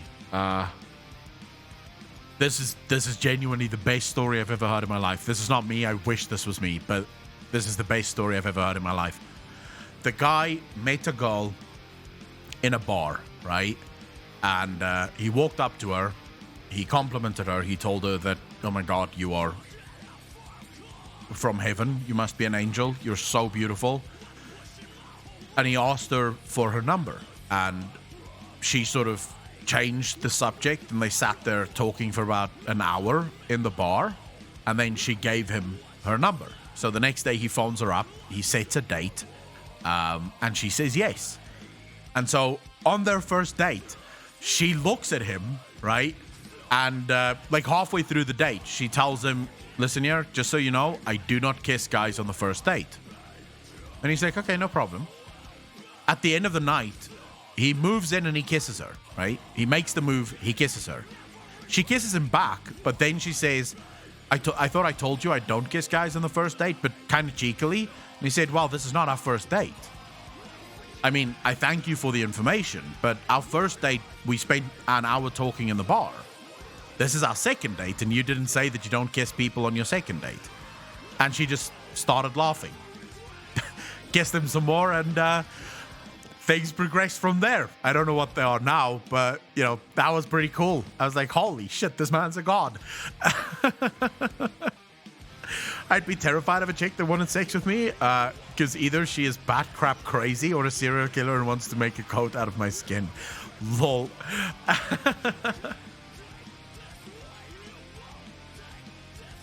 Cool story, Daniel. That is smooth as fuck. I was listening to the story and I was going, oh, for fuck's sake. I should be able to think of things like that, because that is brilliant, right? That is brilliant. And that puts the girl on the back foot. Right? Immediately, the girl goes, wow, okay. He's got me there. It's playful. It's perfect. My now wife invited herself to my place on our second date. Do you think I said no? No, you'd be a fool if you said no. And think of those things 3 days later while in the shower. Cool story. That has happened so often to me, right? You have that moment where you know that there is a right thing to say in that moment that will basically make all your dreams come true. But then, of course, you don't say the right thing in that moment that will make all your dreams come true. And then the next day or the day after, you're sort of sitting there and going, I should have fucking said that. Why didn't I say that? That would have been the perfect thing to say in this situation. But no, I had to go with the thank you. Or whatever the fucking case might have been, right? You just get guys that right there, right? As soon as the girl says something, he's got some witty reply that just puts her off her game. If I'm interested in someone, I want to know her story, how she thinks, how she laughs, sex happens. But if it is asked on the first date or the same day, you know, it's just sex and superficial. Perfection, I wouldn't say, because, so, sex has everything to do with attraction, right? So if a girl has extremely high levels of attraction towards you, it might not only be because it's superficial. Maybe you two spent the entire day together. You made her laugh, you made her feel comfortable, her attraction levels have risen through the fucking roof for you, and now she is comfortable enough to actually have sex with you, right? Because she's very much attracted to you. So I don't like to make hard and fast rules around those things. But I do think you always take it as fast as the girl is willing to go with it.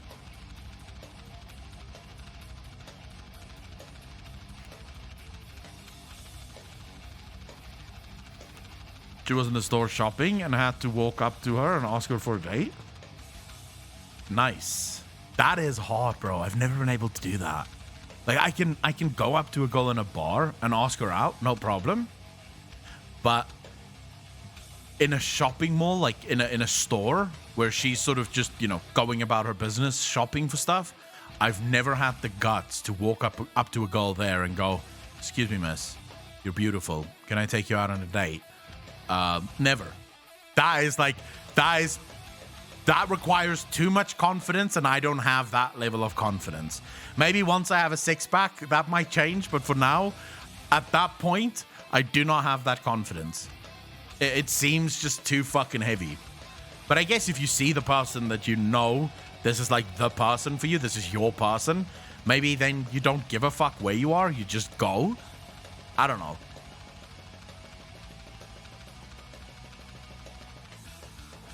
I think the one thing everyone can agree on is that love and dating makes no sense. It is the most confusing shit ever. Slowk, how you doing? Six-pack of Bud Light would work, yes. Just go behind the fucking shelves and just chug like 6 Bud Lights. And then you walk up to the girl and go, "Excuse me, miss, you're very beautiful. I'd like to take you out for a date." Drunk as a fucking skunk. I am drinking Jacobs again, but it's empty now. The last few sips. Do you believe in celibacy? Which one is that? The one where you don't have sex before marriage, or the one where you don't have sex at all? Would love to see you on Allcraft with Asman. Juva, thank you for the 5 bits. I'd really appreciate that. I'd love to do Allcraft. But I don't think Asman and them will ever ask me. But I would love to do it. The former, where you just don't have sex at all, or sex until I can't remember what I said first. Which one did I say first? Someone help. Which one did I say first? Either way, I don't believe in either. Fuck it, I could just answer both. No, I don't think that. So, the problem for me when it comes to waiting for sex before marriage, the reason I don't think that that's a viable thing is, if I know that I'm in love with you, then I'm not doing anything wrong by sleeping with you, right? What I do not believe in is sex just for sex's sake. That I would never do. I don't do one-night stands. I think that sex is far too serious to just sort of sleep with whoever is in front of you. So that I could never do, right? But if I'm in love with someone, then sex is on the table as far as I'm concerned, because I don't think the piece of paper makes any difference. Aaron's still talking about sex with 16-year-olds? Wait, who's talking about sex with 16-year-olds?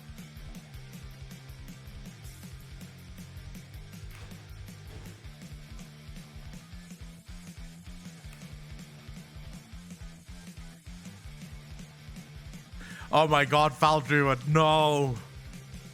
No.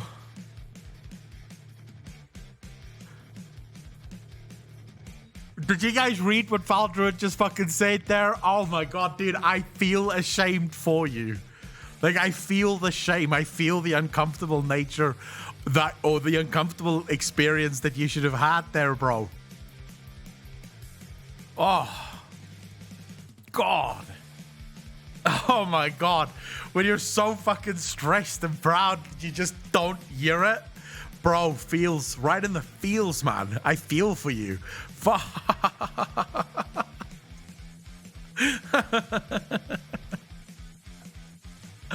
Oh my god, that is that. Oh. I don't think I'm like, I don't know what demisexual means, so I don't think I'm that. I think I'm just normal. I don't know what the fuck demisexual means. It ruins chemicals in the brain that facilitate pair bonding, the chemicals that would make you jump into a lion's jaw to protect the partner and children. There is something interesting about that, though, right? Have you guys heard about the study that was done, both men and women, basically giving men and women the opportunity to choose between who to save if the other was in a car crash?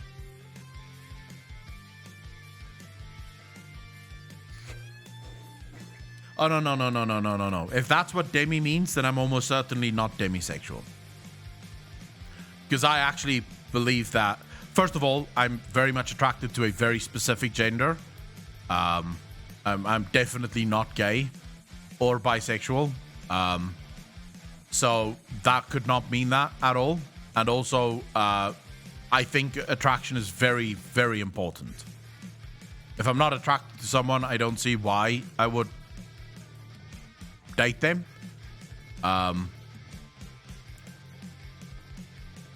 There was this study that was done, it was years ago actually, where they asked men and women if your partner was in a car crash, right, with your children, and you could save only one of the two, either your child or your partner, who would you save? And as it turns out, vast majority of women will save their kids. Vast majority of men will save their wife. They won't save the children. They'll save their wife.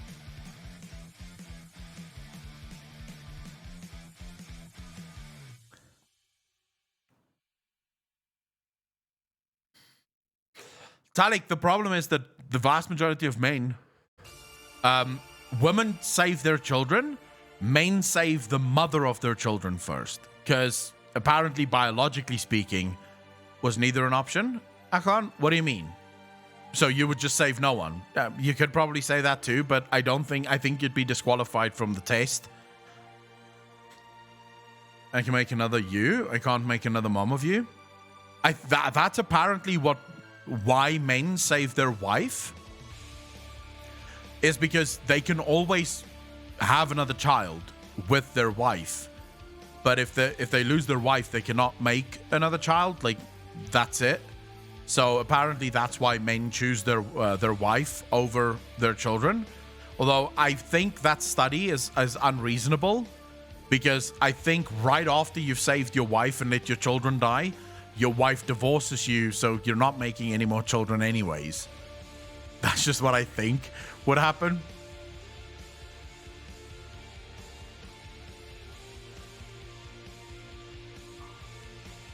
CCS, the study revealed something completely different. It's painful to hear, but I can't argue it. Yeah, I just walk away and act like I didn't see anything. Well, yeah, they're missing context for sure. I do think that that's what they consider in that moment. It must be instinct. Demisexual is when you fuck only someone that you have feelings with. Well, in that sense, yes. But considering that demisexual also means that you don't really care about gender or looks or anything like that, I would probably not be that, right? I think I'm just who I am, right? I don't think that sex without feelings means anything. I think at that point, you may as well just have sex with yourself, right? Because you're basically getting the exact same fucking thing. Yeah, I don't know all the labels, nor do I care to know all of the labels. It's far too much. If I were to fill my brain with all of the labels that exist now, I would not have time to learn anything else. So I'm more just the... I'm more the kind of guy that just goes... Do whatever the fuck makes you happy. And then I just leave it at that.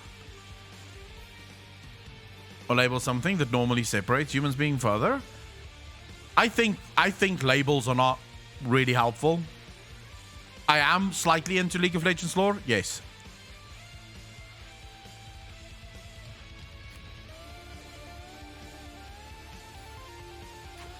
I think people should just do whatever the fuck they want to do. Like, who gives a fuck, right? If you like gobbling dick, you should gobble as many dicks as you possibly can, right? Or as you possibly want. If you don't like gobbling dick, then don't gobble dick. At the end of the day, you're a person, and you're a person. You like things and you dislike other things. I don't think it should fucking matter that there's a name for whatever you like or dislike, right? Because at that point, we're going to be so busy trying to figure out who the fuck is what that we're just never going to get on with our lives and live it. I wish I could just... I wish I could play... I wish I could, like, play Warwick. I actually installed League of Legends last night. Again, for the first time in fucking forever.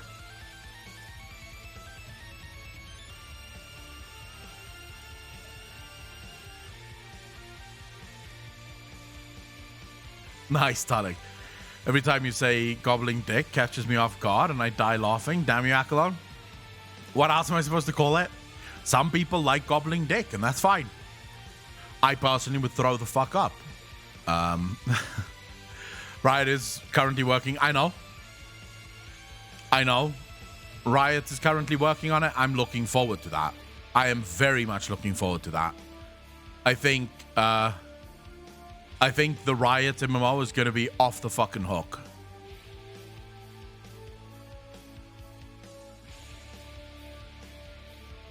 Well, I only play bot matches in League of Legends.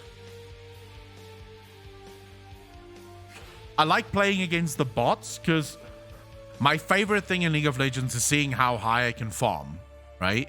So I want to see how many mobs can I get by 10 minutes.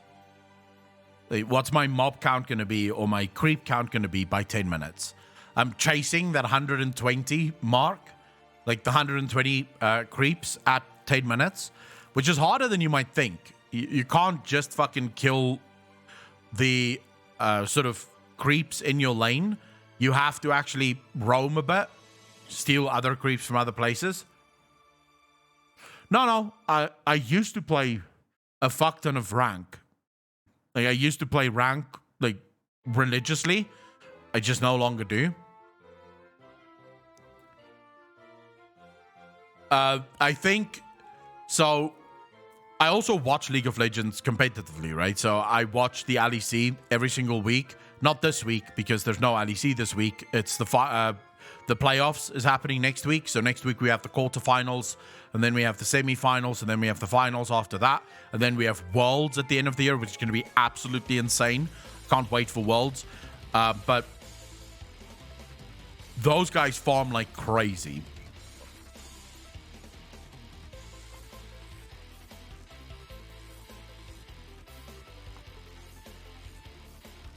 I don't like Avori. How you doing? I don't like the stress of ranked games. Plus, I think I'm too old now. I don't think I would get that back. I used to be jungle main, and I don't think I would ever be as skilled as I used to be. So I just have fun now. Whenever I love tasting out the new champions, and so last night I bought like 2 new champions that I didn't have before. I just like doing that.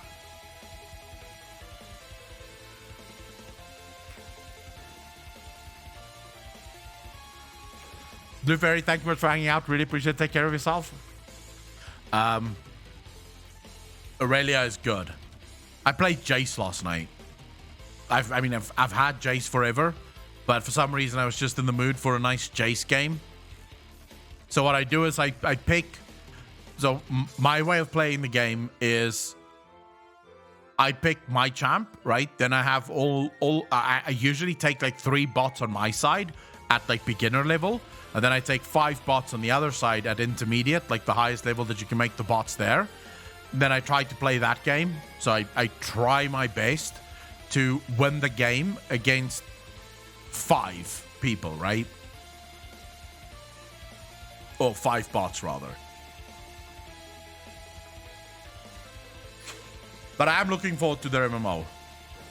I think the League of Legends MMO is going to be absolutely fucking crazy. I love the art style of LoL. It's similar to WoW's graphics. Hopefully they nail the combat as well. But watching it LoL itself, I'm getting excited. OG, what do you mean watching LoL?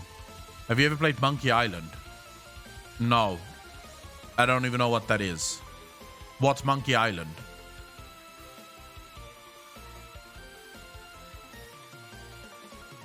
I do wonder how they're going to pull that off. How they're going to pull what off, Valtrid? The MMO for League of Legends. I mean, it's Ghostcrawler working on it, so I have a fairly reasonable idea to believe that it's going to succeed. Because Ghostcrawler, based on how he speaks about MMOs, it seems like he knows what the fuck he's doing.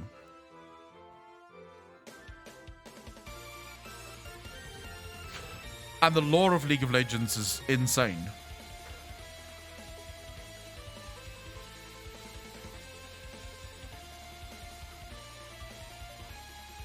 There's apparently a new cinematic for League of Legends out. Can't remember what it is, though. I don't think I've watched it. Absolution. Sentinels of Light, League of Legends. 2 days ago. Yes. Alright, let's quickly watch this. I haven't watched this yet.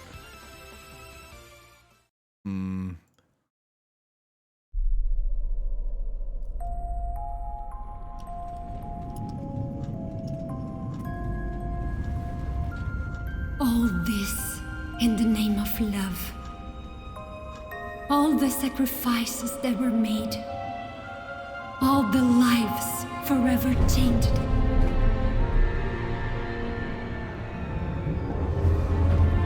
You have driven good men mad. And the madman good. No atrocity is beyond your reach. She belongs to me. So predictable.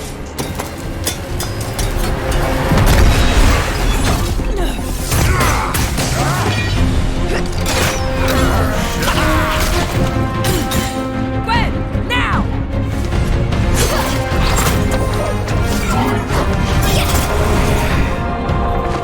This seems about right.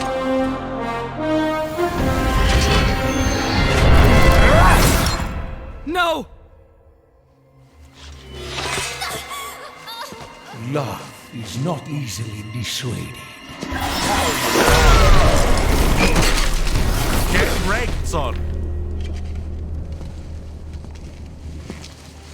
At long last.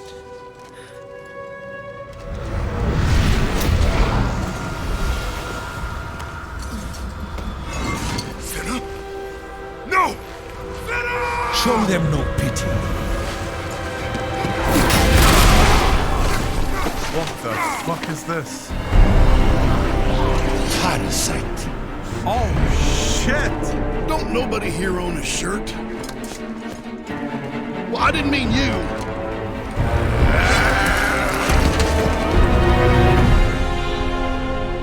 Oh my god, this is so fucking cool, dude.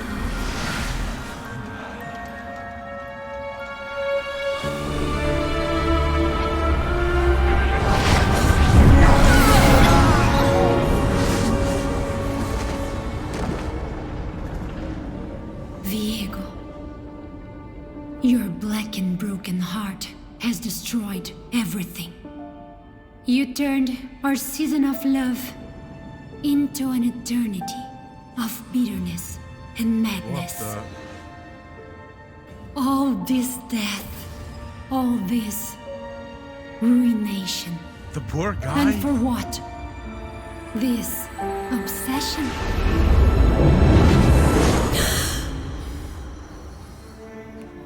I loved you until my final breath.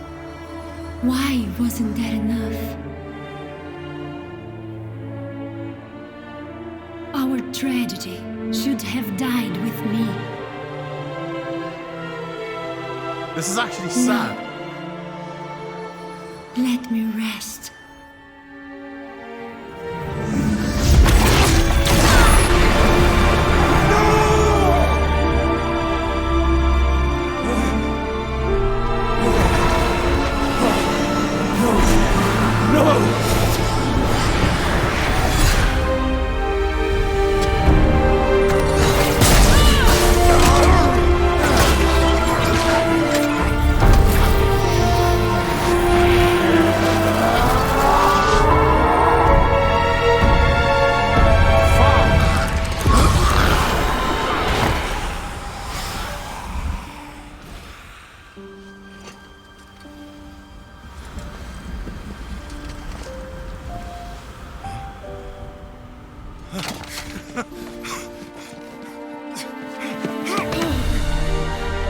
I hate the fact that they always make the light win.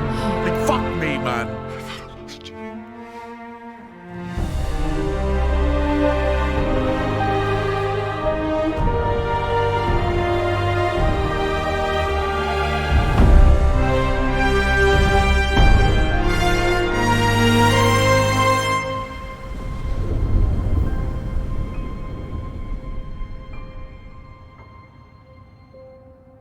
Poor Viego, man.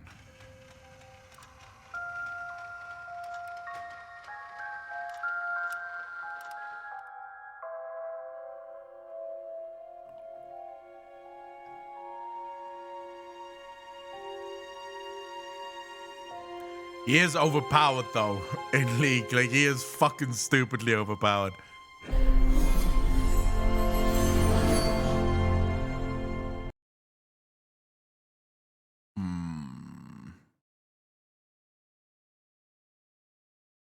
Yeah, I don't know. It just pisses me off that the light must always win. Like, what the fuck is that? Viego worked his ass off to get his wife back. Sentinels are wrong. Since the story arc is finally over, he might actually get finally nerfed. He is stupidly overpowered, dude. Just watching him in, like, he already got a bit nerfed. He's no longer as powerful. Like, you'll see him less and less now in pro play. Just because there's so many control mages now that makes his life a living fucking hell. But even then, if he gets a little bit ahead in a game, it's done, right? He will just wreck that game.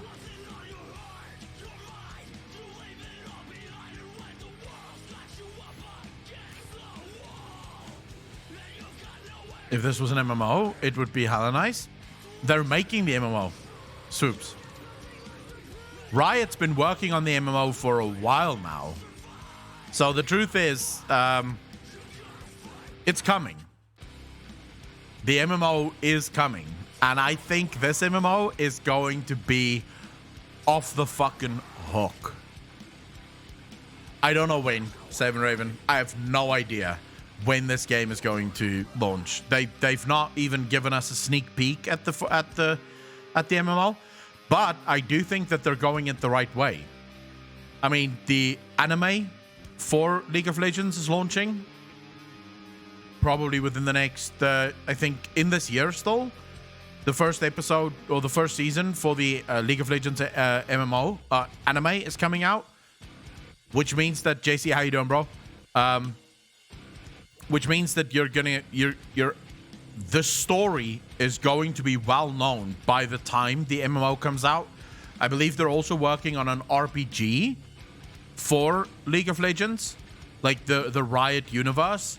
There's an RPG coming out as well that they're working on, which I think is actually coming before the MMO. Carlos, how you doing, bro? What do you mean EU League of Legends, JC?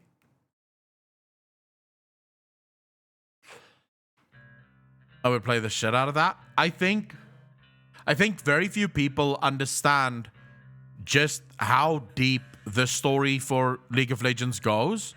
The only issue with League of Legends is currently the story, the lore is extremely fragmented, right? Because it's not actually focused around the lore. but very few people realize that the universe Riot have built around their game is incredibly deep.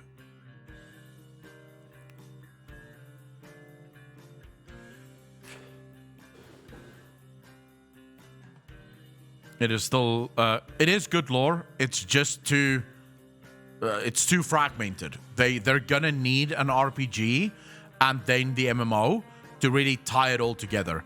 Demacia, Noxus, bro. How would you choose Demacia over Noxus? Die for nothing. Demacia is one of the factions, well, actually one of the kingdoms within the Riot universe is Demacia. You have Noxus, Demacia, you have the Falyord, you have the Bilgewater Cartel, you have Fresh belongs to them. Who the fuck are they called?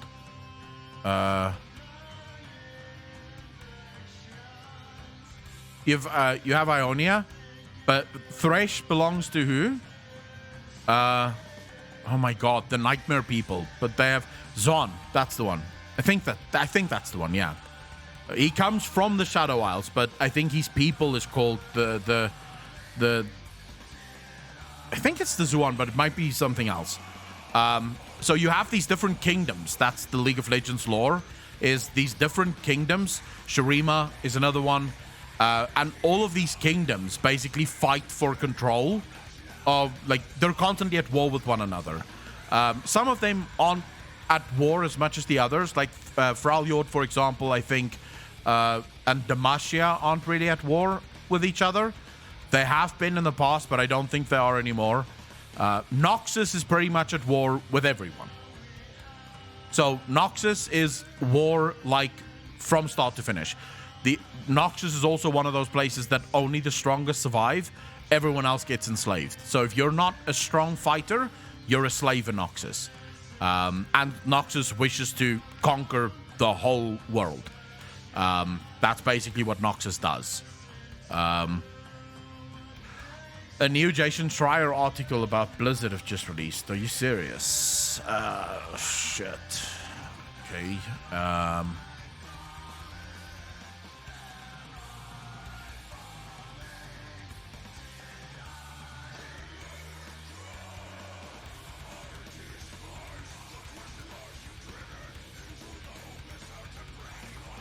Just Googling this now. Wait, when did this release? Fuck, what now? I don't know. I'm not seeing it here. Let's see on his Twitter.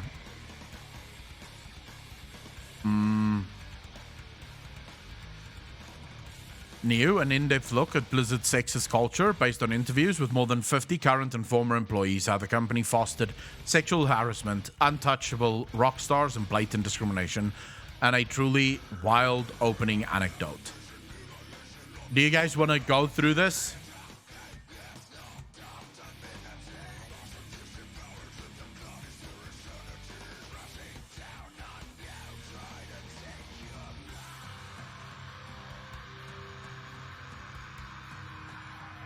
All right. Blizzard turned game developers into rock stars. Misbehavior followed. Managers set the tone by hiring mostly men, stoking their egos and dating women in the company, current and former employees said. One summer day in 2018, employees in the video game maker Blizzard Entertainment opened their email to find a brusque message from the chief executive officer, Mike Morhaime. It said the company parted ways with Ben Kilgore, the chief technology officer and Morheime's heir apparent. The email didn't give a reason, but employees immediately began to gossip. Kilgore presided over the most notorious group of sexist drinkers at the Irvine, California headquarters, where sexism and drinking were rampant, current and former employees said. Shortly afterwards, they got a supposed explanation during a large staff meeting. Derek Ingalls, now head of the technology department, was asked why his former boss had left.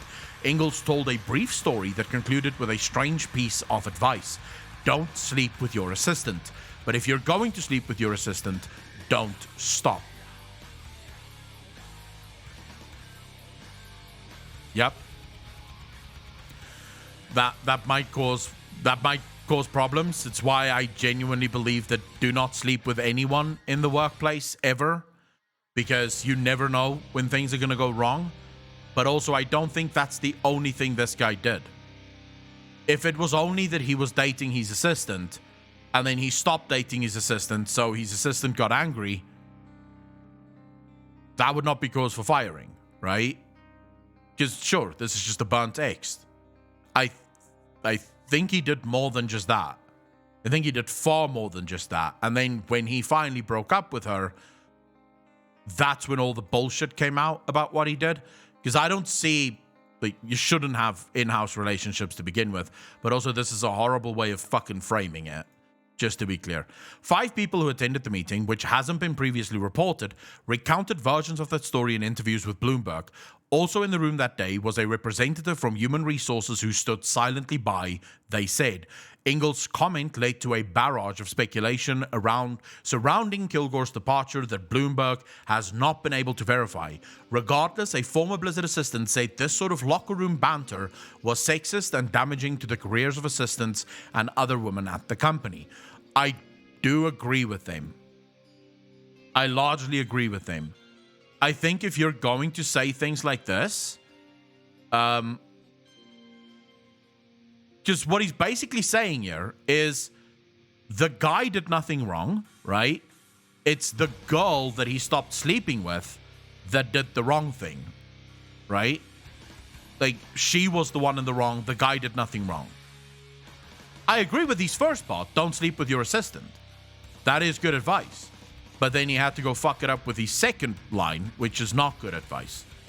Or at least not something you say, especially not in a fucking company meeting. But this just goes to show against how absolutely atrociously worthless HR at Blizzard Entertainment is. That you have someone from HR in the meeting who doesn't speak up. Who doesn't go, hey, hold on, what are you saying? You can't say shit like that. And we already know that HR is completely useless. The comment illustrates a side of Blizzard unknown to the outside world until recently. The games it developed, such as Diablo and Warcraft, are among the most critically acclaimed on the market. The Activision Blizzard Inc. division was regularly ranked among the best places to work and served as a shining example of how to build a long-running game studio that had never put out a bad product. Ellie giggle. I wish I could remove this motherfucking thing the bottom of the page. The facade crumbled last month when California sued Activision Blizzard, saying it harbored a frat boy culture of sexual harassment and discrimination. Current and former Blizzard employees then took to social media to share their own experiences. More than 50 spoke to Bloomberg, and most requested anonymity over fear of reprisal. Women recalled getting accosted for dates at the office, being subjected to alcohol-fueled hazing rituals, and watching male colleagues use company events as a venue to solicit sex. 6 women said they reported incidents to Blizzard's HR department and saw no results. Their stories provide insight into how the corporate culture developed into a legal liability. Again, just for anyone that is sort of wondering about this, anyone that's maybe looking at this and going, dude, who gives a fuck? Most of this isn't true. You can say whatever you want about Jason Schreier, and the truth is I don't like Jason Schreier all that much. But if there's one thing that you can't say about Jason Schreier, it's that he's not a good journalist. He is a fucking amazing journalist. And when he puts out exposés like this, it's almost always true. The dude does his homework. He would not put out something like this. You can hear it in here, right? In this article, he is saying there are certain stories that they couldn't verify. There are certain stories that they just cannot verify. The complaint from California and the employee protest and shareholder lawsuit that soon followed spurred the company to action. Activision Blizzard Chief Executive Officer Bobby Kotick apologized, and the company ousted Blizzard's president and an HR executive. In an emailed statement, an Activision Blizzard spokesman said, "We appreciate the courage of any current and former employee who felt uncomfortable in the workplace in coming forward, and will fully investigate any such claims." Morhaime, the Blizzard co-founder and former CEO, declined to comment. Kilgore and Ingalls didn't respond to multiple requests for comment about the meeting in 2018. Ingalls left the following year for a job at Amazon.com Inc. Now, Morhaime not commenting, I think it has to do... It's probably the best thing he can do at this point, because every single time he's tried to comment on Twitter, he's been attacked, right? Now, I've made it clear in the past, I don't like mindlessly attacking anyone that worked for Blizzard ever. Because based on some of the stories that I've heard, HR basically blocked people from ever getting to Mike Morhaime. Like, whenever developers tried to get to Mike Morhaime directly, HR would block them. So HR would make sure that they couldn't get to Morhaime. So I do believe that this is I'm not saying Mike Morhaime didn't know anything. I obviously don't know. But I do think that people are beyond the point of cutting anyone's slack. So it's probably better if he just doesn't fucking respond. Although California's case is against the parent company, a global game publisher with nearly 10,000 employees, the bulk of the complaint centers on Blizzard. Until just a few years ago, the unit operated with near autonomy, largely because its quirky formula was so successful. Its fantasy and science fiction worlds borrow heavily from tentpoles of nerdom, like The Lord of the Rings and Alien. Blizzard has cultivated such an adoring fan base that it draws tens of thousands of people to an annual convention where attendees cosplay as characters from the games and the developers are treated like rock stars. This is how you know how big Blizzard Entertainment was. And how big it still is. No other gaming company in the world can put on its own gaming convention. No one would show up, or at least not enough people to make it viable. Blizzard is the only gaming company in the world that can put on their own convention and pull as many people as something like Gamescom or PAX Prime would pull, right? So, just shows you how big this company was, and most likely, this is part of the problem. We made the developers into rock stars, so the developers started to believe that they can do whatever the fuck they want. It is absolutely a rockstar mentality, and it touched almost every aspect of Blizzard culture, said Christina Mikkonen, who worked at the company from 2013 to 2019. These developers were untouchable. Not only could they tell you how to do your job, but they had so much power they could do whatever they want in line of sight with their other powerful friends. Blizzard management set the tone by hiring mostly men, stoking their egos and often overlooking or being unaware of misbehavior, current and former employees said. Many executives were also dating lower-ranked employees. Morhaime, who ran the company for 27 years, courted and then married a Blizzard business director in 2010. Another founder, Frank Pierce, left his wife for a Blizzard customer service representative, and they wedded in 2012. J. Allen Brack, the outgoing president, also married a lower-level employee. Now, is any of this wrong? I'm genuinely asking the question. I don't... can you really help where you meet someone that you end up spending the rest of your life with? I mean, Morhaime and his wife is very happily married. It's my understanding that they're very happily married. I think they actually... Dreamhaven is something that they started together, right? You also have Frank.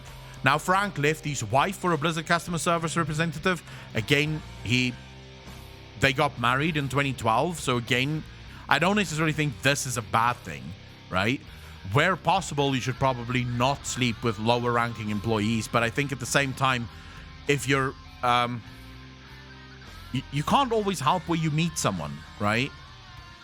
It would be like saying streamers should never marry any of their viewers. Well, in that case, PewDiePie, what's he? Because PewDiePie and his wife absolutely met because she was a fan of his content, right? So, I don't think any of this is necessarily wrong. Those relationships were consensual, but they set a precedent that made some female employees uncomfortable, the woman said. That dynamic, combined with testosterone-fueled arrogance and heavy drinking that were a regular part of office culture, led to frequent and often unwanted sexual advances. Cher Scarlett, who worked at Blizzard for a year starting in 2015, said she was groped by male co-workers at 2 company parties. It didn't even occur to me I should report this behavior, she said, because in my mind, this behavior was normal and protected here. Now, that I definitely agree with. Gramias, how you doing, brother? So, I don't like the logical leap that he's making here, because he's basically saying those relationships caused the rest of this, which I don't think is true. What caused the rest of this is when women were being groped, no one fucking acted. That's what caused this. Because any man can meet any woman in a consensual relationship and have sex with her and marry her. There's nothing wrong with that. But when you have a woman who isn't willing to do it, then someone needs to act and say, hold up, bro, that's not how this works. Just because I married a girl that I met in this company does not mean every single one of these girls is your plaything. So I don't like the leap that they're making there. Blizzard was founded in 1991 by 3 men, early employees, almost exclusively male, were bookish and introverted. Those days were less of a drunken party and more like the inside of a teenage boy's bedroom. Desks were adorned with pictures of scantily clad women, and designers drew characters with large breasts and little clothing. Recalled one of the few women there at the time. A video created for the company's 10th anniversary condescendingly described the easy laugh and sister-like qualities of Blizzard's first female employee. I can't remember this at all, so I can't really comment on that video. However, the team quickly became known for making quality games. Its biggest innovation was Battle.net, an online platform that made it easy to match against other players on the internet. It served as the basis for Blizzard's success moving forward. In 2004, Blizzard began to penetrate pop culture with World of Warcraft. The online game, set in a vast land of orcs and elves, had more than 10 million subscribers by 2008. That summer, Activision finalized a merger with Vivendi Games, the parent of Blizzard, generating a windfall for early employees. Christine Brownell, who worked at Blizzard from 2003 to 2005, said she was never harassed but noticed a change in a portion of her colleagues once World of Warcraft took off. Some got profit-sharing bonuses like size of their salaries, she said, and fancy cars suddenly populated the parking lot. Their ego filled the room, Brownell said. They thought so much of themselves and what they had done. Fucking classic, right? Absolute fucking classic. Success goes to your head and you start to feel like you own the world, and very quickly you start to feel like you own the people that work at the same company as you. World of Warcraft went on to become a cultural phenomenon. Vin Diesel and Mila Kunis confessed on talk shows that they were addicted. South Park devoted an episode to the game, and Universal Pictures released a big-budget movie, 28% on Rotten Tomatoes. The company's convention, BlizzCon, ballooned from 4,000 attendees in 2005 to more than 20,000 in 2010. The events featured performances from Ozzy Osbourne and the Foo Fighters. Okay, so we're basically just setting shit up here. This marked a turning point for Blizzard and for its culture. Some male employees began to see women at the conventions not just as customers but as groupies. One woman who worked there recalled a convention, a conversation in which one of Blizzard's top executives told a group of his staff that young women, both fans and colleagues, saw them as superstars, and why shouldn't they benefit sexually from that? They have these legions of fans swarming around them just because they are known figureheads in the community, and they're abusing their power like that to take the advantage of these fans and their co-workers, said Mikkonen, a former Blizzard community manager. Is anyone surprised by any of this so far?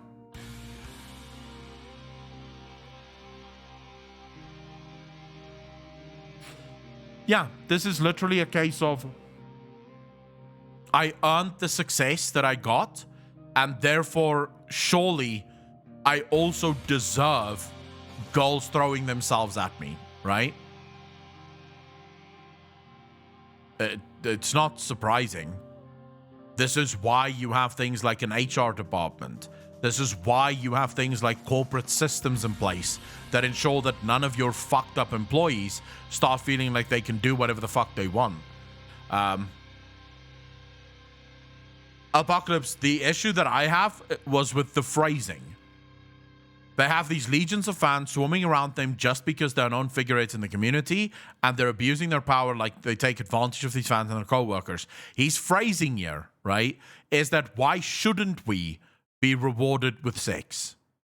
Now, I don't have a problem. If a female gamer wants to have sex with Jab and Jab is up for it, that was a choice that you two made, right? My problem is with the phrasing here. We have these fans, we may as well, like, why shouldn't we profit from it sexually? That's my issue with it. It's the phrasing, not the fact that it happened. If a woman wants to have sex with a guy because he's successful, that's completely her right. And if we're going to talk about female rights, then a woman should have the right to make a decision to have sex with whoever the fuck she wants. Female employees learned to avoid the bar at the Hilton Hotel near the convention center, which was a destination for drunk colleagues to hit on women, said Mikkonen and other former staff. The California lawsuit claimed a former Blizzard game director, Alex Afrasiabi, harassed women in a hotel room he and his colleagues referred to as the Cosby Suite. The nickname referred to how the carpet in the room resembled Cosby sweaters, former employees said, and predated the widespread public resurfacing of the sexual assault allegations against the comedian. They will wrangle up the cosplayers or the girls or whoever they see at BlizzCon, said Mikkonen. Occasionally the company would discourage this kind of behavior, she said. This is why the emails go out. Don't wrangle the fans into the executive suite. So it seems like this may now have been proved. The Cosby Suite, I said this in my earliest video. According to many, even people who worked for Blizzard at the time, the suite's name wasn't referring to Cosby's sexual assault allegations. It was referring to a carpet that looked like Cosby's sweater. Like, I heard this from people who actually worked at Blizzard at the time, who said that that's why the suite was called that. And this was before they knew, like before the shit about Cosby even came out, right? So they just named it the Cosby Suite because it looked like Cosby. So this, and it doesn't seem like they're actually disputing this, right? It doesn't seem like even Jason Schreier is disputing this fact, right? But wrangling up cosplayers and the girls, like, there should be at least, here's the thing for me. If you are a gaming company, right, and you're making video games and you have fans from all over the world coming to basically celebrate your video games, there should be at least a pause when it comes to interacting with these fans, right? At that point, you should kind of realize that maybe now is not the time, because even if it's not considered sexual assault or anything, you are taking advantage of a very specific situation here in which you have far more power than anyone else, right? And again, I'm not saying that this is sexual harassment, because if the girl wanted to come to your bedroom, but it is also clear that the company knew, because they did put out emails saying don't wrangle the fans into executive suites. Inside the office, women were outnumbered 4-1, according to an internal gender breakdown from 2017. That imbalance left women facing misogyny, loneliness, and harassment, current and former employees said. The Activision Blizzard spokesperson said, such conduct is abhorrent and will not be tolerated. Men at all levels traded in... So, of course, I just need to say this again. It will not be tolerated now. Right? Now. It was tolerated a year ago. Of course, then it didn't matter. But now that everyone's found out about it, it's no longer tolerated. So all those people have to stop touching their peepees in public. Men at all levels traded insults that regularly involved the word rape, according to the lawsuit and interviews. Some women found themselves so isolated that they were even at odds with female co-workers, said Nikki Broderick, who worked at Blizzard from 2012 to 2019. Because there were so few women, the women really had to compete to stand out with their peers, she said. It created a really toxic, competitive environment, not just between the men and women at Blizzard, but the women themselves. I can't really comment on this because in a corporate situation, is there anyone here that has ever worked in a corporate environment? Like, has ever worked in a big corporation with plenty of people?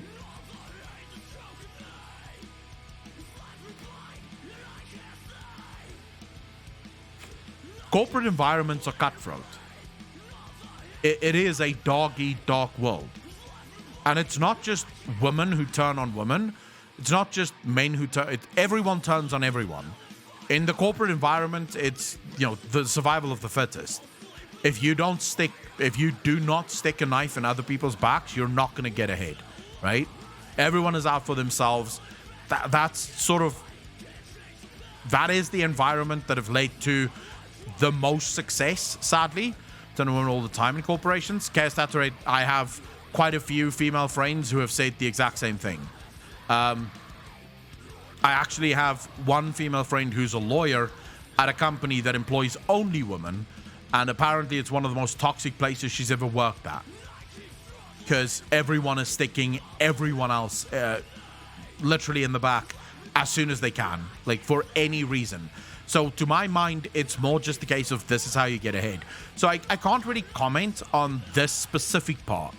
If it comes to sexual harassment, that's a whole different discussion. That's fucking no. But in this case, I can't really... I can't say that this is just what it is to work in the corporate environment. And I can guarantee you that the vast majority of men feel just as much pressure to perform consistently and sort of, you have to look out for number one at that point. Whenever a woman started in the quality assurance department, men would line up to introduce themselves. That's just fucking weird. Say 2 women who worked on the team. Male recruits did not get their own receiving lines. On the esports team, women frequently complained about a man who gave them unwanted back rubs, made inappropriate moaning noises during meetings, and discussed his sexual exploits in detail, said Broderick, a former project manager in that department. In spite of all the complaints, they didn't touch him, she said. Now, okay. If you're bragging about your sexual exploits, right, to your buddies over a drink, I judge you, but I don't think that's necessarily, like, most guys do that, right? If you're doing it in the office in front of people that isn't your buddy, and specifically if it's people that you worked with, that's fucking disgusting, right? That is disgusting. And before any girls you go, what are you talking about? That is just as disgusting. You do it too. I've heard girls speak about the men that they've slept with. In fact, girls tend to go into far more detail than most guys do. Whenever a guy talks to his friends about the girl that he slept with, he'll go, yeah, she was great. She was very sexy, very hot. Girls go into far more detail about the men that they slept with. So everyone does this. But it's where you do it that's important. That's the difference. If you're sitting there making moaning fucking noises during meetings, that's a no. No. We're not here to listen to you fucking moan, bro. If you want that, go do that at night on Chatterbait, right? Go moan to your heart's content on Chatterbait. Now's not the time to fucking do that, right? Unwanted back rubs? What are you talking about? In what universe do you go up to a woman and just start rubbing her fucking back? Unless she asked you to do that. Another colleague once told Broderick that her ass looks great in the shorts she was wearing. My friend reported it to HR, but nothing happened. Broderick said, I never wore shorts to the office again. Again, we spoke about this when this all came out. In the workplace, this is just wrong. In the workplace, this is just fucking wrong. You do not do this.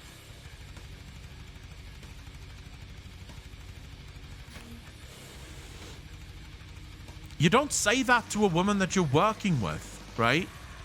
If I ever... So, I imagine, for example, if I finally hire a second editor, right? Which we're looking for. We're saving up for that now.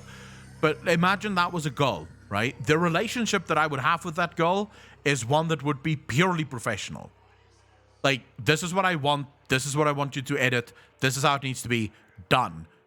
Go and do your fucking work. Let me know when it's done so I can upload it. At no point during any interaction with that girl would I ever say anything personal, because this is a work relationship. It's not a personal relationship. So telling her your ass looks great, it's like, what are you doing? She never asked you to do that, right? This is not the place. Read the room, buddy. Until his departure in 2018, Morhaime was the heart and often the face of Blizzard. He is soft-spoken, gregarious, I don't know what that means, and adored by many Blizzard employees. Receptionists shared stories of Morhaime's kindness, and developers gushed about how he prized creativity above all else. Glassdoor reviews named him one of the top CEOs in 2018. Morhaime encouraged people to come to him directly with their problems, but people who worked for Morhaime said his warm leadership style could be a blind spot. Isn't this what I said from the beginning? When people were all sort of going, Mike Morhaime is the problem? Isn't this exactly what I said?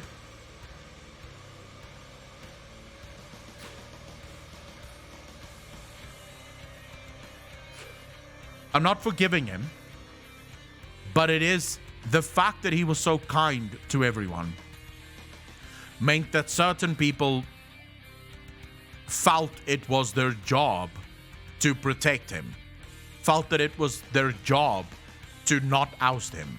And the fact that he sort of gave people freedom to be as creative as humanly possible, and he didn't look over everyone's shoulder, and he probably didn't keep his finger on the pulse for everything that happened in the company.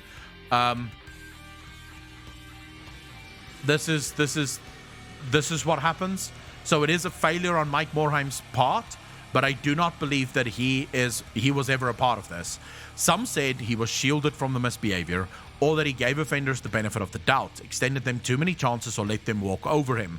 In a private Facebook post reviewed by Bloomberg, a former assistant to Morhaime wrote that she had informed him and other executives about rampant misconduct. In a public statement following the lawsuit, Morhaime apologized to his former female employees and said he wanted to hear their stories. The fact that so many women were mistreated and were not supported means we let them down.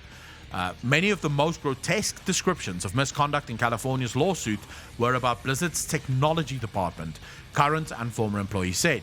Kilgore, the longtime head of that group, was Morhaime's planned successor, but didn't share his boss's understated demeanor. Two former employees said they saw Kilgore touch female colleagues inappropriately at work functions. The legal complaint described claims of Kilgore's misbehavior, identifying him only by his job title.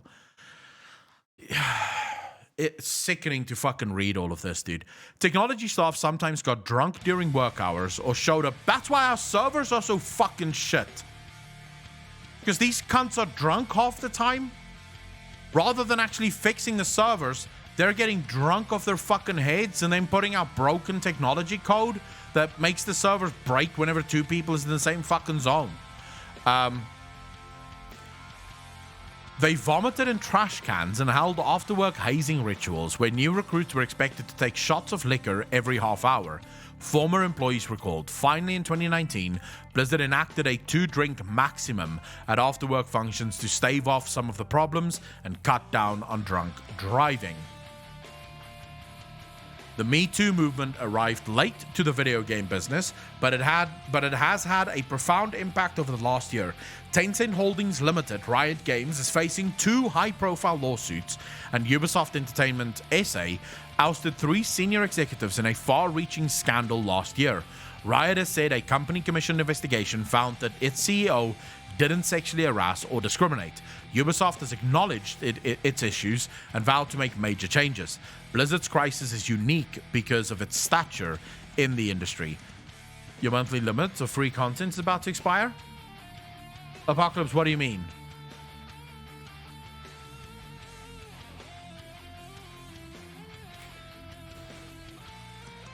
I don't get it either, Eldred. I don't get it either.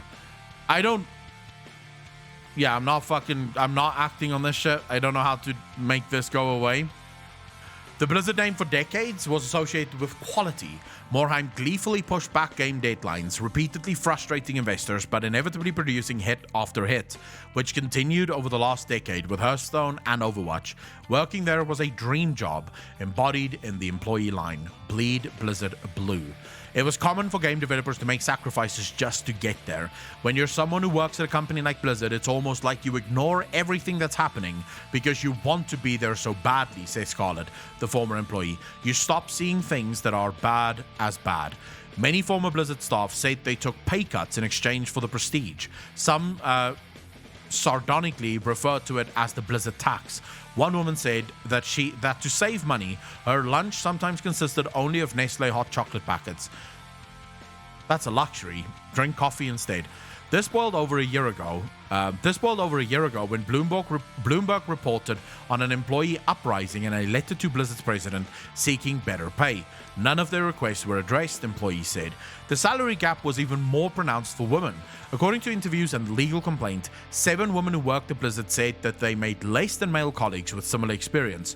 2 women said they were told by their manager not to discuss their salaries. One shared screenshots of her boss saying salary information should be kept confidential, an apparent violation of California law. I don't know what the Californian law is, so I don't know, right?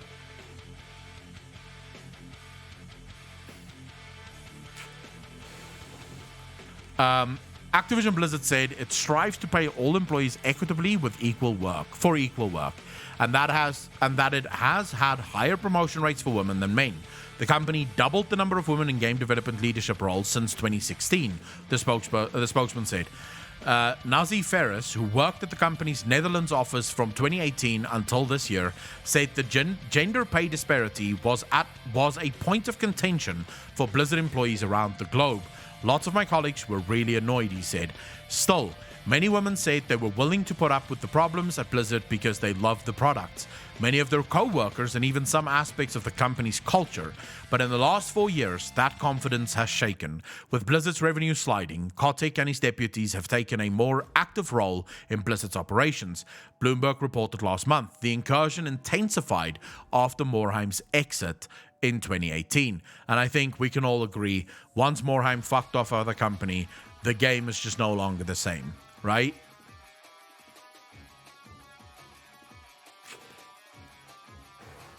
Current and recently departed employees said that rather than eliminate the sexist culture, the added oversight has only exacerbated Blizzard's problems. Activision has pushed Blizzard staff to hit unrealistic deadlines and do more work with fewer resources, increasing stress and overtime across all levels. What we require for World of Warcraft, what World of Warcraft requires now, is for the 2 presidents, the new co-leaders for Blizzard, to go to Bobby Kotick, sit him down and explain something to him. For most games, having deadlines and sort of meeting those deadlines is pretty simple and easy. For an MMORPG, the deadlines that you want is unrealistic and impossible for us to meet. Allow us to make multiple games, right? That's going to make you all the fucking money in the world, but then leave World of Warcraft alone. Leave that game to just bring out the content as and when it's ready.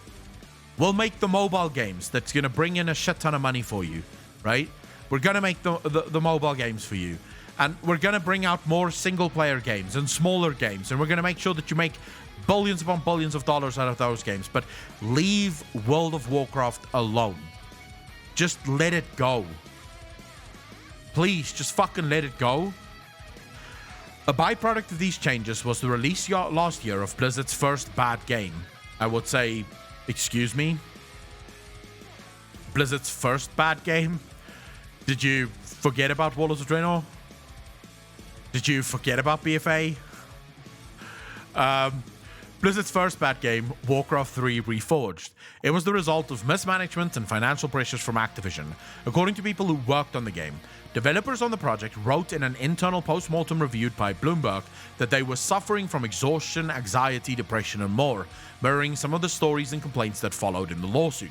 Some Blizzard staff referred to Activision as the Eye of Sauron, with budget cuts constantly looming, managers of each department having jockeyed for resources. As a result, some are reluctant to report internal problems and risk drawing unwanted attention to their teams from corporate overlords, current employees said. I can see this happening. And if we're gonna cut them slack, so let's quickly move into the world of cutting them some slack, okay? Mr. Smoken, considering that every single expansion for World of Warcraft nullifies everything else in World of Warcraft and isn't actually an expansion but rather a subtraction of content, I would argue that every expansion for World of Warcraft is a brand new game. But okay, let's quickly cut Blizzard some slack here, right? If you know that at any given point in time, if your department becomes too big of an issue for Blizzard, your department, for Activision, your department might be closed, it sort of makes sense that you're going to try and handle every situation that pops up in your department under the radar, right? You're going to try and hide things. So maybe it starts very small. Maybe it starts with one woman coming out and saying, this guy keeps looking at me creepily. And you go, well, you know, just look the other way. Please, for the love of God, just don't make waves. The last thing we need now is Activision realizing that there's a problem within our department. Don't make waves. For the love of God, just look the other way. Don't pay attention to the guy. Then it goes a little bit bigger, right? Maybe the guy touches you accidentally every single fucking time on purpose, right? When you walk past him. Now you're going, please, for the love of God, we can't lose more money. Just don't make waves. And suddenly, before you know it, women are being harassed en masse. No one's saying a fucking word because no one wants to lose their money. No one wants to lose their departments. Broken window theory. Exactly that. Activision Blizzard said it aims to preserve Blizzard's unique identity while ensuring a safe and fair work environment. It recently awarded equity to every employee, the spokesman said. Unique identity, yeah, sure, we feel that in the gaming industry. However, a recent revision to the performance review system forces managers to give more frequent negative reviews, which will result in less generous bonuses and profit share for Blizzard employees. 3 people familiar with the change said. Several women said they fear this will give managers more opportunities to discriminate in conscious and unconscious ways, and that it will further empower the company's supposed rock stars. How do you make a change that I would like to know what this change was that forces more frequent negative reviews? They don't explain it, but I would love to know how exactly. Suburbs of surveillance. This is something new, I think. So that's the end of this. Wait, I'm now interested in this. What is this? Law enforcement officials are encouraging private homeowners associations to install license plate readers, cameras for startup flocks. The fuck me? I don't know what any of this means. But they are really keeping neighborhoods safe. Huh? What the fuck's this now? One day last April, Homeowners Association Board in California convened a Zoom meeting to vote on a new way to automate their neighborhood watch. The community located in the Sacramento Valley already had an active page on the online platform Nextdoor where residents swapped information on missing packages. So wait, they're forcing cameras? It's a little bit weird. I mean, you can have cameras if you fucking want cameras, right? But are they just forcing cameras now? I'll read this later. I don't want to bore the rest of you, but I will read this later. I just think, so based on everything that we've just read, maybe Blizzard can do with a little bit of cameras somewhere in the fucking office, right? But I think based on everything we've just read,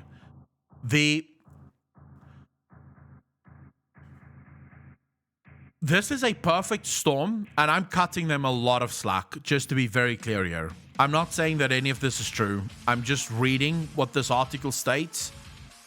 This is the perfect storm of people being afraid of losing their jobs, people being afraid of losing money and budget, being willing to look the other way, and slowly but surely, looking the other way turned into an avalanche.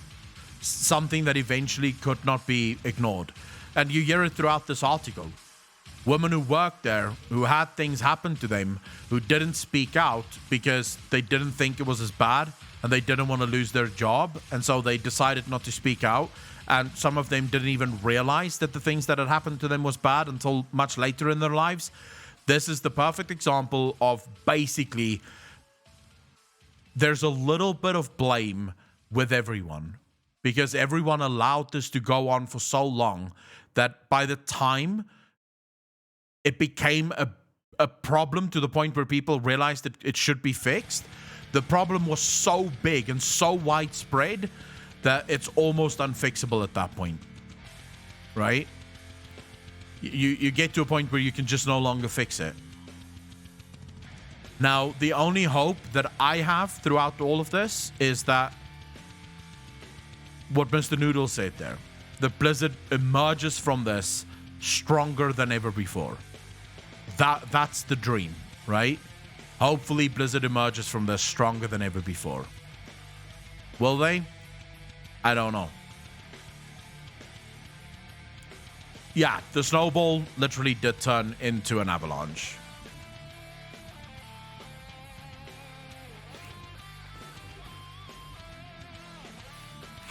So what did you guys make of the article?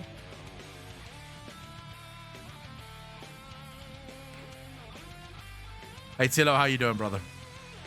Blizzard's a company that has the resources to make it right from A to Z and show for real how you drive a workplace. I don't think this is just resources, right? Because resources is one thing that you need, and sure, with resources they can enact quite a bit of change, but I think this goes far deeper than just resources. I think this is a problem that resources alone will almost guaranteed not fix this. I would say it wasn't mind-bendingly revealing, you know, this article.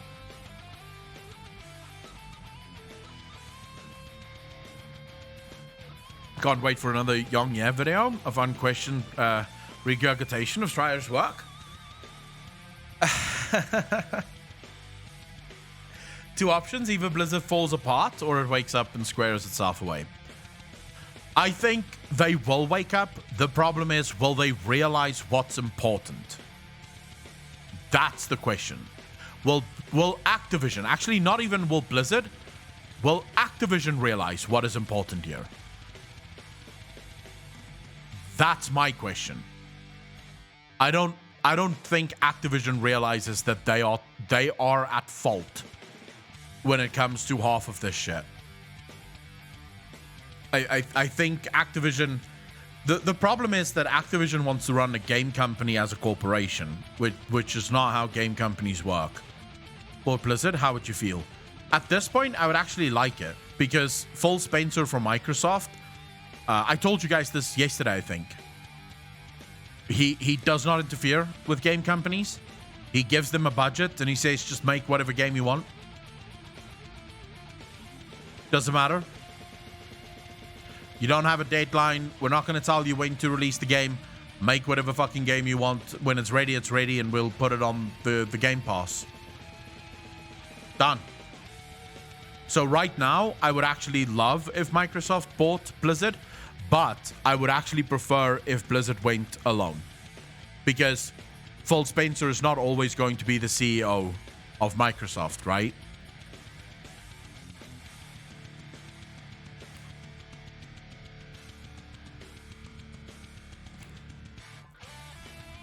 You see, we've fallen into a weird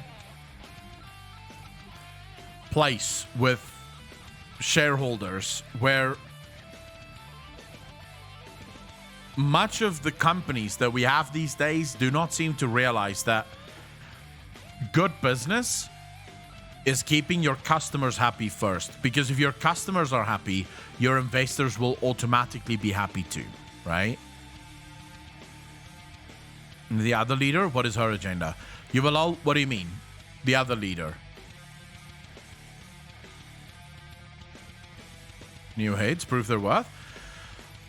She's a gamer as well. So we now seem to have two gamers running. We have two gamers running running World of Warcraft Blizzard. Not World of Warcraft. What the fuck am I talking about? We have two gamers running Blizzard, which might actually be good. Jane O'Neill is in her own right a gamer, and so is Mike Ybarra. So it could only be interesting, right?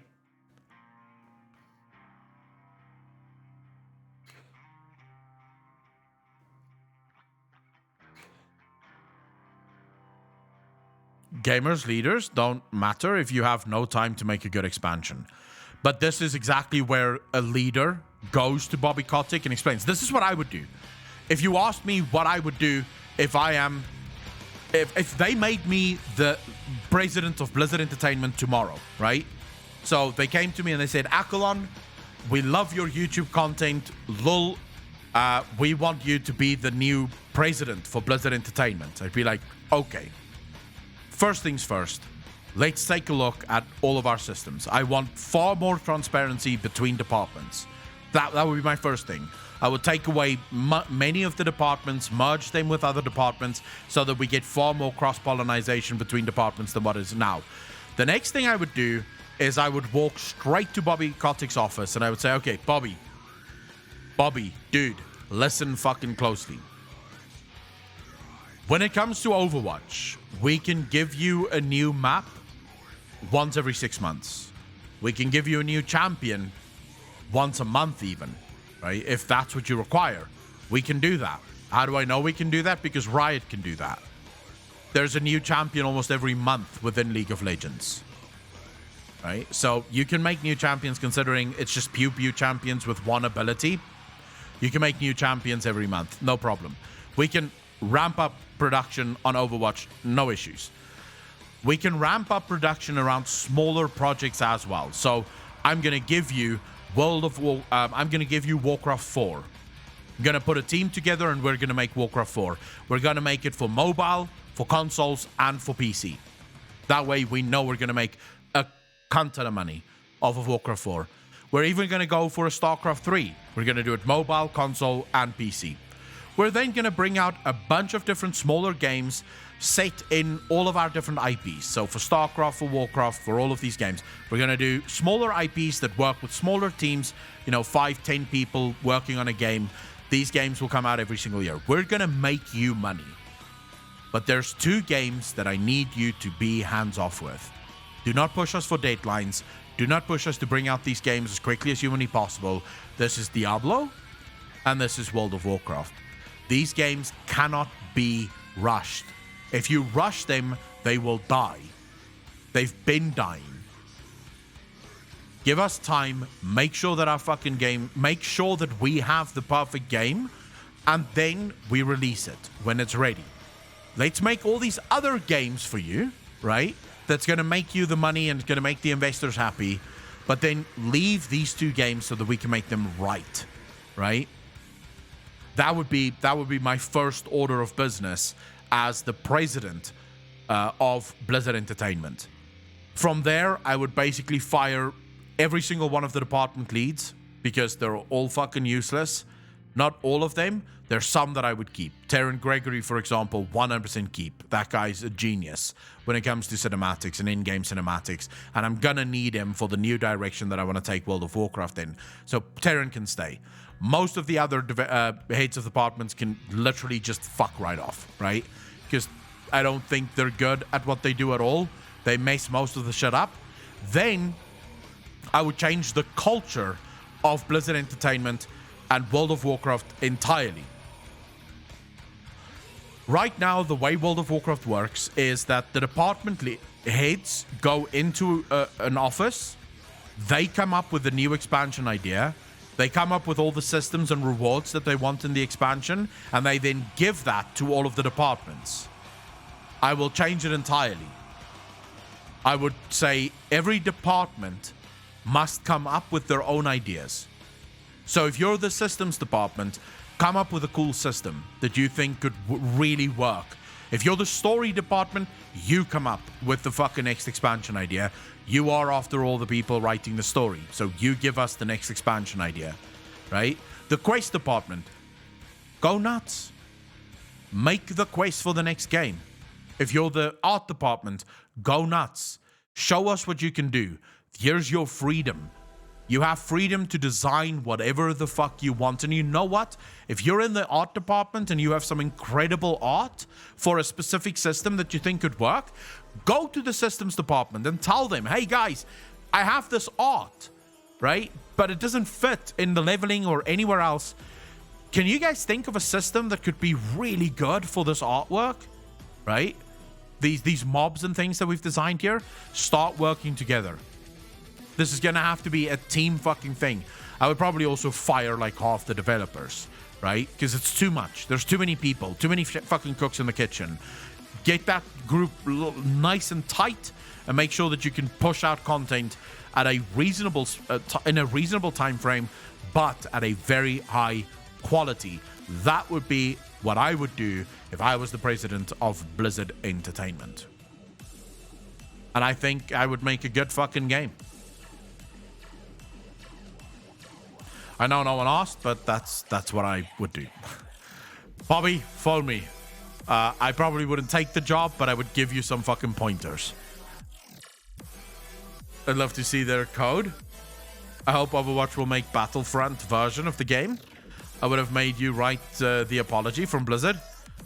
Bro, if I wrote that apology, it would not go off well. It would not go over well.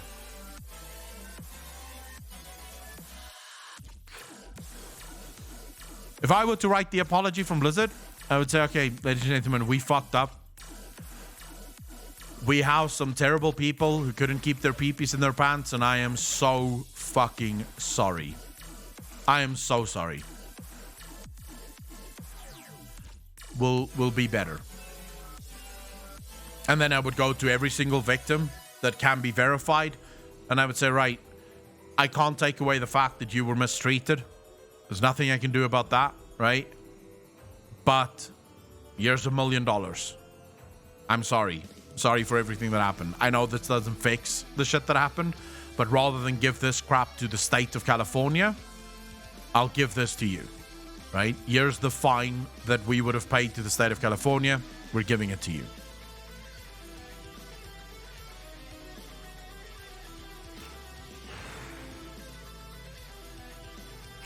That would have been my... Because I hate the fact that the state of California is going to charge Blizzard a massive fine. They're going to settle out of court. And the woman and the victims of Blizzard Entertainment is not going to see a fucking penny of that money. That fine is not going to go to the victims. I hate that most. That's the thing I think about this whole thing that pisses me off the most. Because I know that money can't solve it. I know that money can't fix it. But fuck. If you did go through all that shit, right? At least the money makes it slightly more bearable, right?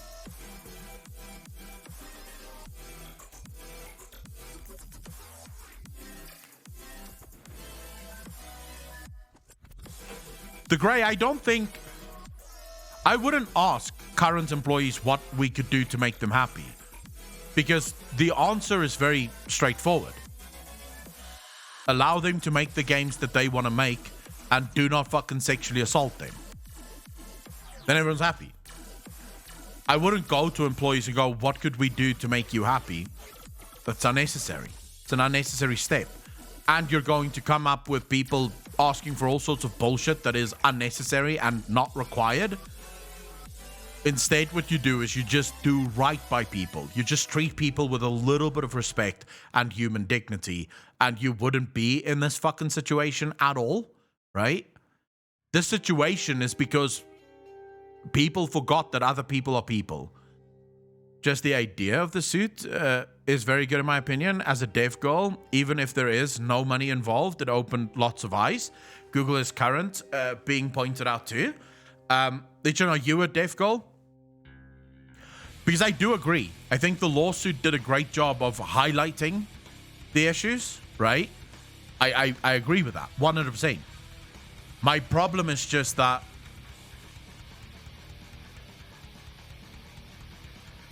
when the state of California gets their fucking dues, right? When they finally settle with Blizzard, because they're gonna settle. We all know this is not going to court, right? It's not a fucking chance in hell this is going to court. The state of California is simply going to slap a fine on Blizzard, and Blizzard's going to be happy to pay the fine. What about the victims? I would much rather the money goes to the victims, right? And then, of course, Blizzard will have to fix their shit if they don't want to pay 2 years from now another $1 billion in fines, right? Work for Motorola. Oh, shit. Nice. Nice. I couldn't be a developer. I suck at that shit. In my opinion, they might not settle if the state spotted that stuff, a source of money. They might need to get a president to go after other companies. Many as one, the state of California settled with Riot out of court. No, they'll settle. They don't give a fuck. They'll settle. Motorola is still in South Africa, but I don't think Lee-Chan, you guys don't work on phones really anymore. Because it's my understanding that Motorola have shifted their business quite heavily.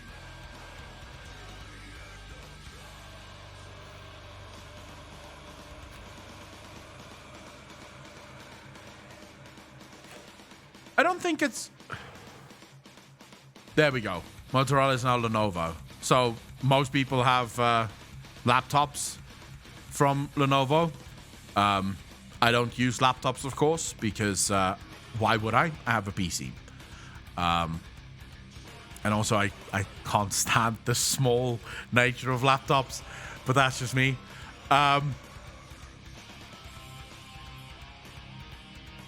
It's not that hard, though, right? It's not that hard to just treat people with respect. I hate people that believe that they require special treatment, right?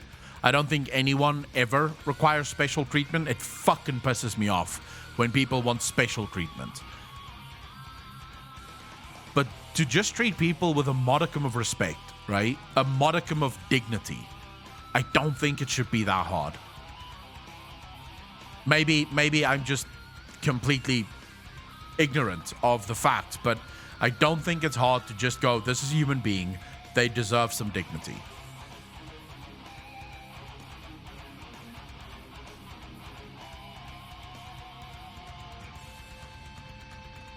Many as one, from what I understand, the other Riot lawsuit is from actual employees. It's not the state of California. That case has been settled. And if the state of California opened another investigation even after the money was paid out, that case is going to get thrown out in court. The judge is going to take one look at that case and he's going to go, the fuck, you settled. You can't now open again because you feel like you didn't get enough money. You should have asked for more money at the settlement, right? Because usually those settlements are closed settlements and the company does not admit any fault and the company decides how much they're willing to pay based on the offer on the table. I do know that some of the Riot employees are suing Riot, right? What's your favorite line at MTO Lenovo? What do you mean favorite line? Oh, line of products. Isn't it? What is it called? Is it Lenovo? It's those small, like the thin Lenovos, isn't it? That's what I see when I watch Linus Tech Tip stuff. Corporate culture here in the States is pretty messed up, Akalon. The higher on the totem pole you are, the better you are treated. The lower on the totem pole, the less humane you are treated. Mrs. Moken, I think that's worldwide, right? Because, and there is some reasons to it, right? This is why I said you should be treated with a modicum of human dignity, right? Dignity is not hard to give to everyone, but it stands to reason that most low-level employees are not going to be treated with the same level of respect because low-level employees tend to come and fucking go, right? Most low-level employees tend to come and go. They don't stick with the company for a very long time. They basically step in, they're here for a year or two, and then they go for another company. So, and I mean, the studies have shown this, right?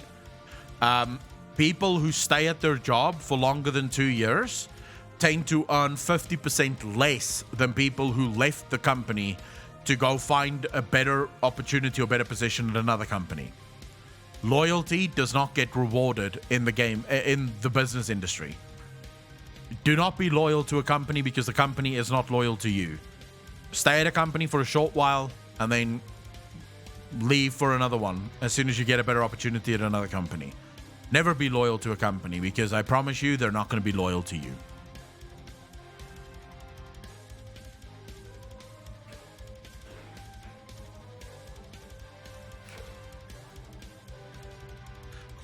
I know they were sued, but I think it's been dropped. I could be wrong. I mean, I don't follow everything in the gaming industry as close, right? Depends what branch you work in. Like 20 years ago, I had a remote I could do anything with. My kid learned to game on that thing. According to the studies, so these are studies that's done every single year, and what they have found is that people who leave their jobs often for better positions at other companies tend to earn 50% more than people who stay loyal to a single company for longer than 2 years. And it makes sense, right? It just logically makes sense.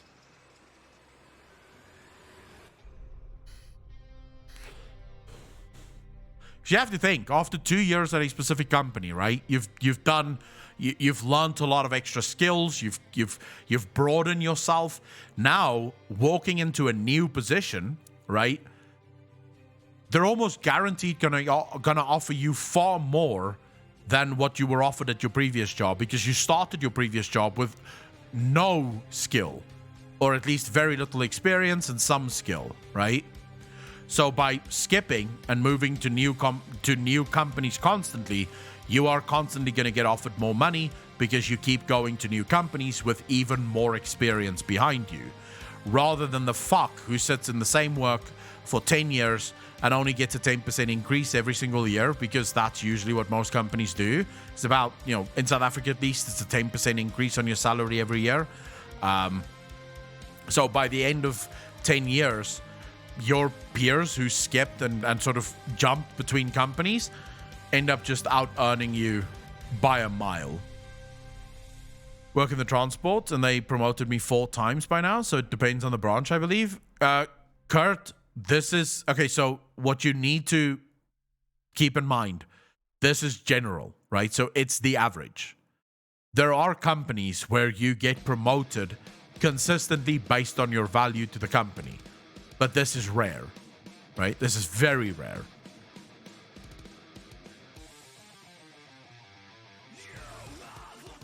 In my country, it's said, don't breathe nor sweat a company, because when you get retired, the company is not going to make a statue of you. I like that, the Phoenix. I like that saying. Yeah, true, although sometimes, for example, you'll accept a slightly lower pay if it was the company you've been wanting to work with for the experience. But that will almost always translate into more money later on, right? Because you maybe accepted a job with less pay, but you're learning a new skill.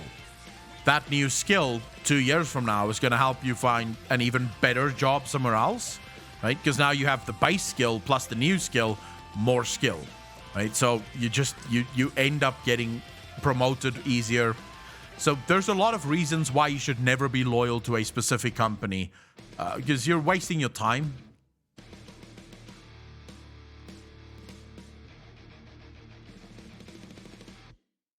I told my brother this recently, because he works for a company that they used to make these 3D animations for mines around South Africa. Like they used to design 3D animations for mine safety exercises. So they would sort of show it's VR.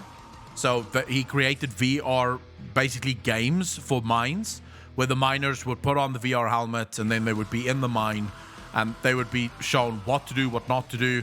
If they do certain things, this could happen, so it's a safety drill. My brother used to make these. Then the company, because of the lockdowns, the mines in South Africa closed down. So the company was it wasn't getting any clientele, so now it switched to making games. The company grossly underpays my brother, grossly underpays my brother. And I've been working on him for a while now to say, listen here, get the fuck out. Just get the hell out. Go look for a job somewhere else, right? Go find something else. You've got the skill. There's plenty of game companies in South Africa, most of them mobile, sadly, but still, right? Go look for something else.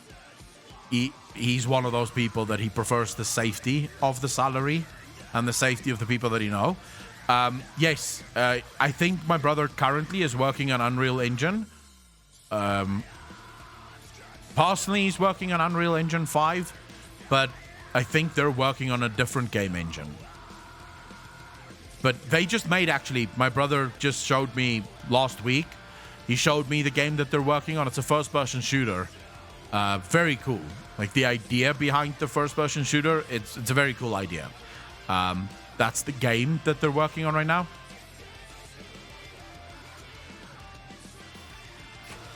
He's doing all of the modeling and the art placements and stuff in the game.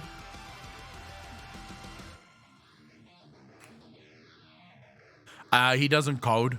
That would be my other brother, the one that's just younger than me. He's the mathematician and coder. But he works for a company, a data analysis company. So, yeah, he doesn't really give a fuck. He's like very good with Python, and I think he's starting to learn a different coding engine now as well. But yeah, he's like the coder guy. Then I guess you guys can make a video game company. Probably. The dev area is very hot at the moment. Most of the big companies are hiring. In South Africa, it is pretty hard, Lishan. South Africa is pretty difficult because most companies will not hire someone from South Africa unless they can also get out, right? So that's like my brother's biggest dream has always been to work for Blizzard. And Blizzard made it very clear to him when he applied the first time, unless you can first get a visa to leave South Africa and come to the US, we're not employing you. And he was like, well, I can't get a visa without you employing me. So what the fuck am I supposed to do? Right? Without employment, the US is never going to let me in. But that's just it, right? If you're not in the US already, they're just not employing you. South Africa is one of those behind the fucking world places that just, yeah, sucks dick. My dream is to make my own video game. It is my dream. It's literally what I'm working towards. It's what Patreon is for. Like, Patreon exists solely to eventually fund my own video game. Base place in SF for dev jobs. Pretoria is good too. Pretoria has a couple, but I think pay in Pretoria is still bad. Like, most places in Pretoria don't pay very well. I think Cape Town is better for that, which is one of the reasons I'm looking to move to Cape Town. I want to show you guys this. I found some incredible fucking places in Cape Town, dude. Just look at this place. This is where I want to move now.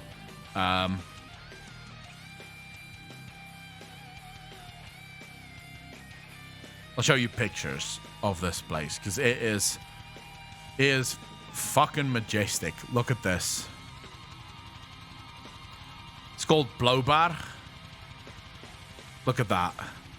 It's Table Mountain there in the background. That's Cape Town just across the fucking water.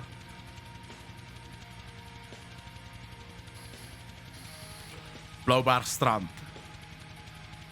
Yeah, this entire stretch of fucking land is all next to the coast. With mountains in the background, I believe. But yeah, I found a couple of really cool places here. Now, the water here is too cold to actually swim in, right? It's way too cold to actually swim in this water. But a lot of people surf here. Surfing and, like, parasailing and shit like that. Well, thank you for the follow, dude. Really fucking appreciate that. Welcome to the channel. Thank you, thank you, thank you. But yeah, I'm looking for places in Blaubar Strand now.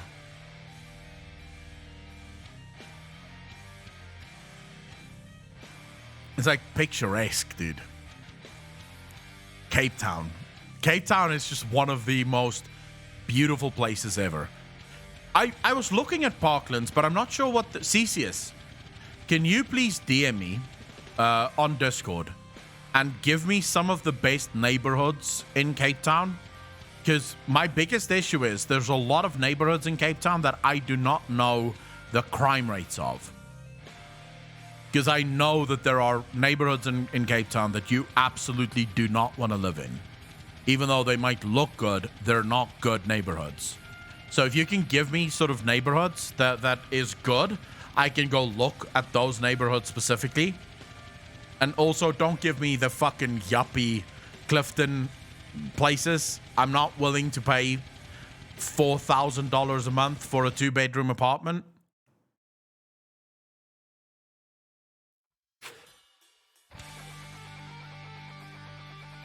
Constantia.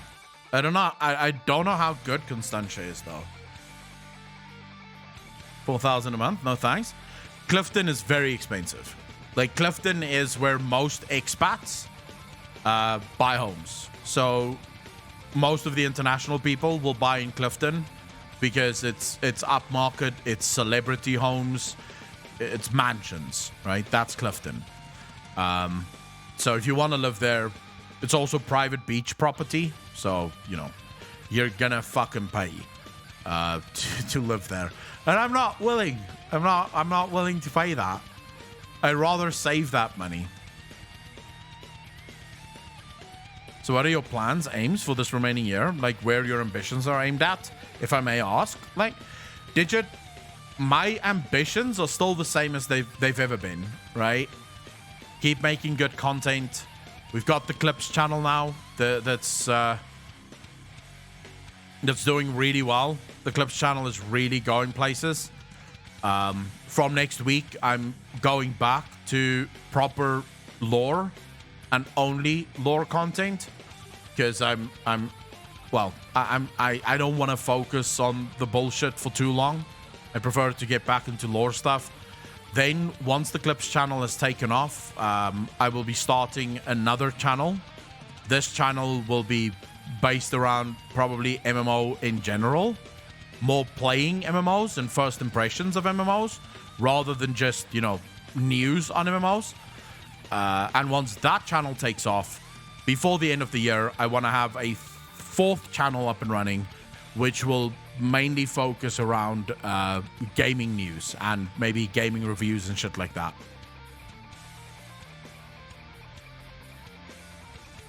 Faldred, when I have the money for it.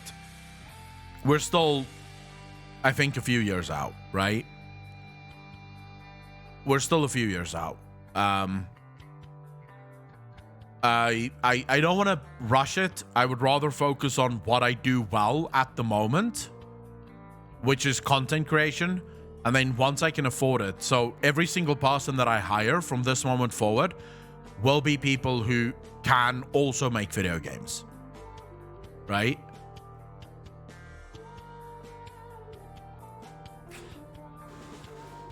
Ronan's, it's almost guaranteed going to be an RPG because that's what I love playing. It's almost guaranteed to be an RPG. And then maybe later on, if the RPG takes off and people fall in love with it, and we've done a couple of them, I could look at making the RPG into an MMO, because I do think I've played enough MMOs in my life to know what a good MMO should be and what a bad MMO is. But I won't dive into an MMO. I have no interest in making an MMO from the get-go. I am under the impression, or I am of the opinion, the reason World of Warcraft did as well as it did was because it was first on RTS. I believe that without Warcraft, World of Warcraft would have failed. We would never even have played World of Warcraft. Most of us would never even have played World of Warcraft. The RTS made people... I wanted to say whetted people's appetite, but I don't know if that's the correct English term. I know whet people's appetite, but whetted I don't think is a fucking word. Not sure. But the RTS allowed people to dream about what it would be like to play this as an MMO. And I think that's the correct trajectory. I want all WoW content in the RTS. Oh my god. Can you imagine if Blizzard brought out a Warcraft 4? Just with everything that we've gone through up until now, all jam-packed into a proper RTS game. Oh, I would be in heaven playing that.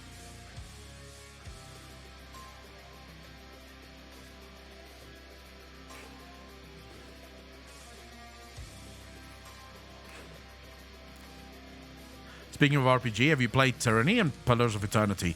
Tyranny I haven't played, Pillars of Eternity I have, yes. Have you played any Ash of Creation? If so, what are your thoughts on it? I have not played Ash of Creation, Jada. I did not get into the beta or the alpha for it. I did apply to be a creator for it, and they basically ignored me. So I guess I don't have enough viewers yet or some shit on Twitch. So we'll have to wait and see. Maybe next time I get in. But if you want my thoughts on Ashes of Creation, it's not going to work. Ashes of Creation is not going to threaten World of Warcraft in any way, shape, or form. Ashes of Creation is not going to be the incredibly large MMO that so many people are dreaming and hoping that it will be. And the reason for it is the developers themselves know that this game is not going to be as large as people think it is. Why? Simple. The game is not designed to be a very appealing game to a large group of players. It's far too hardcore. It's far too sandbox, which sandbox games tend to have a very limited player base. Because sandbox games is about the fun that other people create. The developers almost never create fun in sandbox games. You can mostly look at stories that they craft in sandbox games as well. They tend to be very limited in how they tell the story because the story is the player. The story is the player. The player is the one that pushes the story. So this is not going to be something that most people care about.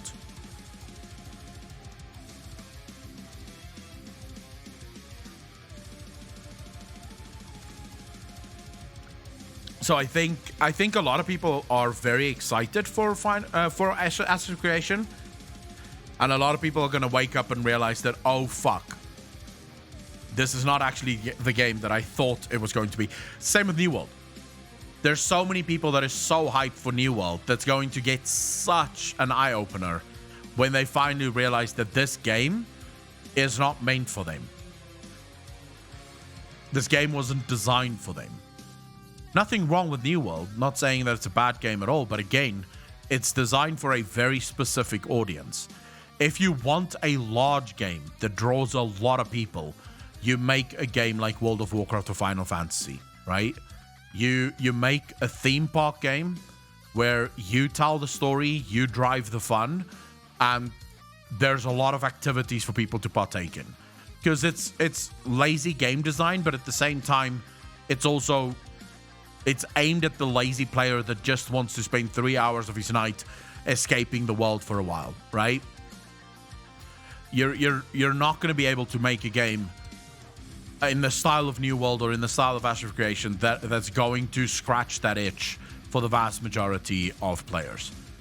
Not only that, but I think New World's biggest downfall, and that is true for Ashes of Creation as well, is their action combat. So I personally am not a fan of action combat. I think action combat is stupid. And before people go, oh, you just don't have skill. No, I live in South Africa. Playing at 220 ms, trying to play action combat is a miserable experience. Because where you aim and where the server thinks you're aiming is almost never the same thing.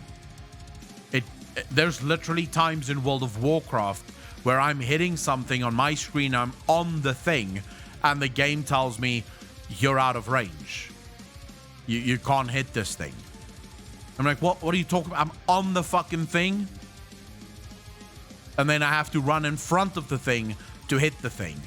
So I'm not a fan of action combat at all. I also don't think that action combat ever really delivers in MMOs. Because for action combat to work, you need the combat to be extremely tight. And sadly also sometimes very slow, right?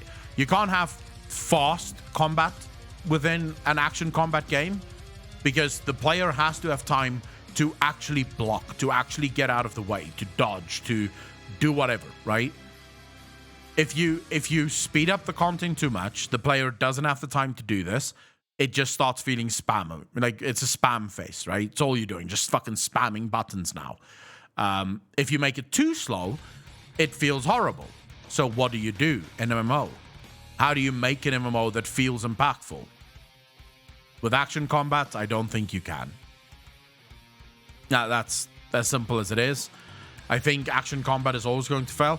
I think it's nice that developers are dreaming big and they think that they can fucking, they can basically rewrite the code of what makes a good game successful. But I think ultimately they will fail. That's just it. Ultimately, and when I say fail, I don't mean that it's just going to not exist and that the game is just going to die. I just think it's not going to ever challenge Final Fantasy or World of Warcraft because I don't think it can. That's my 2 cents on the matter. I'm in the US and mine does that too in WoW. Always y'all, so I have to be up their ass. NFT games do have a future, but Kanyas, I think it's still a long ways off. Dude is teasing me about sitting at kids' table. I got a new chair and I had to take the wheels off and lower the desk to fit my shin length. Huh? I think the next big leap is what Unreal 5 is doing. What exactly is Unreal 5 doing? According to you, that's such a big leap. Because, I mean, the graphics in Unreal Engine 5 looks good, but there's plenty of things that have good graphics. I don't necessarily think that good graphics alone is going to mean anything.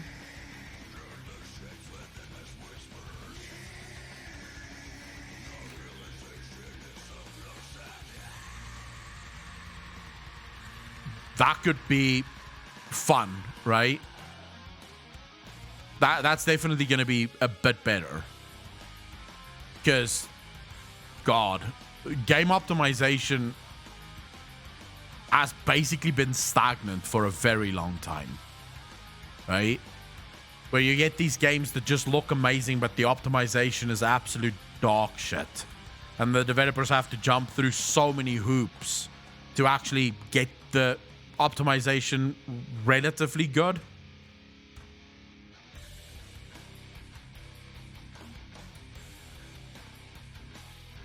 Oh yeah, I'm one of those people. I couldn't give 2 fucks about graphics. I mean, one of my most played games on Steam is a game called Oxygen Not Included. The graphics is absolute dog shit, but it's a fucking amazing game, right? It's so much fun.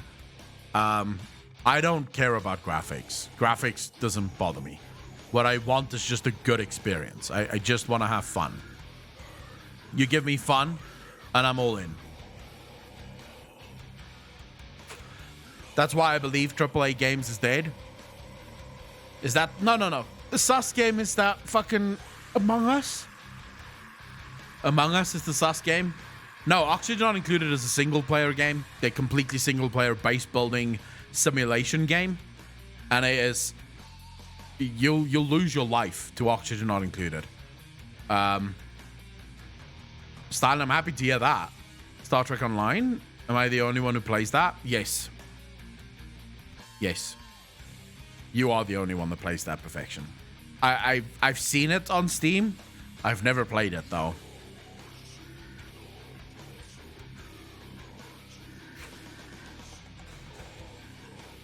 Yeah, I got tired of Among Us because eventually I just got, like, every single round. I almost instantly got voted out. Like, every single fucking round. Doesn't matter what I do, even if I'm not the killer, I get accused of being the killer, like just straight up. So I just eventually went, no, fuck this, I'm done. This is not fun. No, I mean, there were times where I genuinely did nothing wrong, or the games where I wasn't the fucking killer, they would just kill me first. And I was just like, okay, you know, screw this, fuck this game, bro. I'm not playing this crap. I'm not going to fucking sit here the whole time and be dead or be voted out, even if I didn't do anything.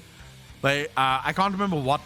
There was one game where I legit saw someone make the kill. I witnessed the guy kill the person. I said so in the meeting. He's the killer. I saw him kill. They voted me out. I'm like, okay, well, no. Well, fuck this. I'm just done. Screw this game. Did they do this for phones? Because now memory equals battery? Well, yeah. I had a ball watching that. Katia and Adelia, have you played RimWorld? I have. I don't like it. Felt rude. I'm not a big fan of RimWorld. Don't know why, but I don't like it.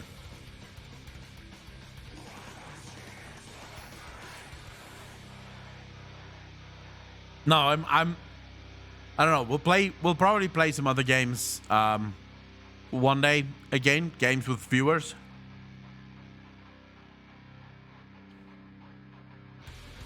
When there's another good games with viewers that comes out, we'll play that.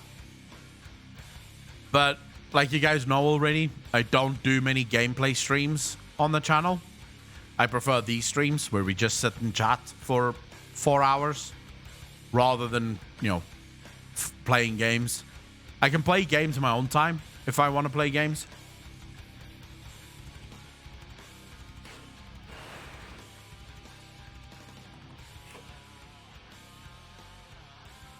MS Games with viewers.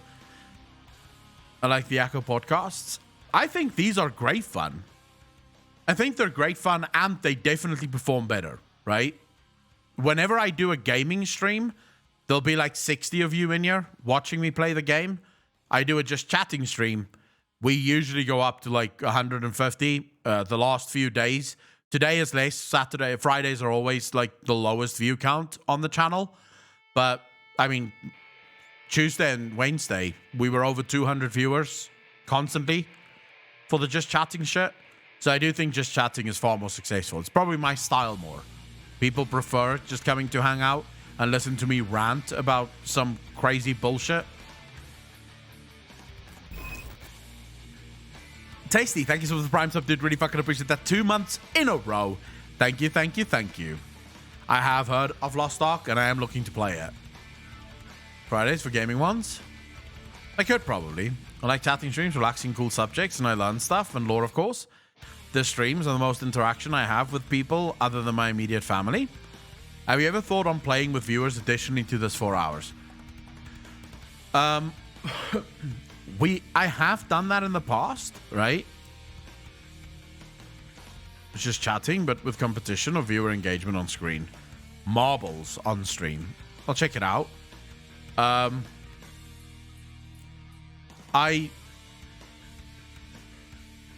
don't have much time to play games with anyone, even with myself. Like the only times I really do have to play video games is on Saturdays and Mondays, which is when I have the off day, right? Which is only, I don't stream on those days, but I make videos then. And then usually, so tomorrow is going to work like follows, right? I'm going to wake up, I'm going to do 3 videos tomorrow. Then after the video, I'm going to do Final Fantasy First Impression, which is where I play Final Fantasy for about 3 hours, 4 hours, and record it. So Alex takes the recording and he starts editing it. By that time, it's 9, almost 10 p.m. Now I'm tired. I don't want to play any more games, so I'll probably just either research Sunday's Shill Show, or I'll watch a couple of fucking YouTube videos, whatever the case may be. To some Phasmophobia. When is Alex's birthday again? Fuck Phasmophobia. CCS, thank you very much for 20 bits, but fuck that game. I hate being scared. It's too scary. I don't enjoy playing it. No. If I could fight the ghosts, I would probably feel a little bit better. But I can't even fight the ghosts. It's just too scary for me. I don't like that game. It makes me feel too tense. I don't want to feel tense. I don't want to sit here and have palms sweaty, fucking vomit on my sweater already, mom spaghetti. I don't want that shit. Just want to chill and play fun games. Not some game where I'm constantly afraid of everything and anything. No thanks. Don't want that. And then Sundays I make 2-3 videos as well, and then we have the Shill Show, and then on Mondays I'll make about 3 videos, and then more Final Fantasy playing. So whenever I'm not streaming, I'm still basically streaming because I'm recording videos for First Impressions. You should play Phasmophobia with the viewers. I hate that game.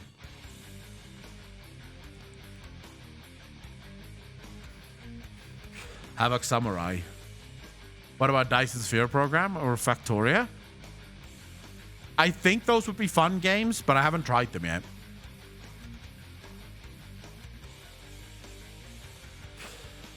Tasty, I can't give you any teasers yet. I've not finalized the topics that I'm going to be talking about, but it is going to be lore. Sunday's stream is going to be lore.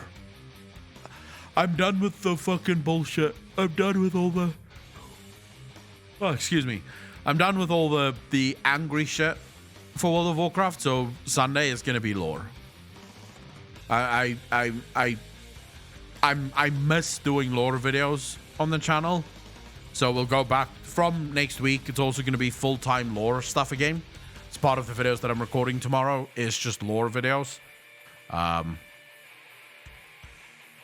So yeah, holy shit, I might actually watch Pog. Andy, you watch every Sunday? What the fuck are you talking about?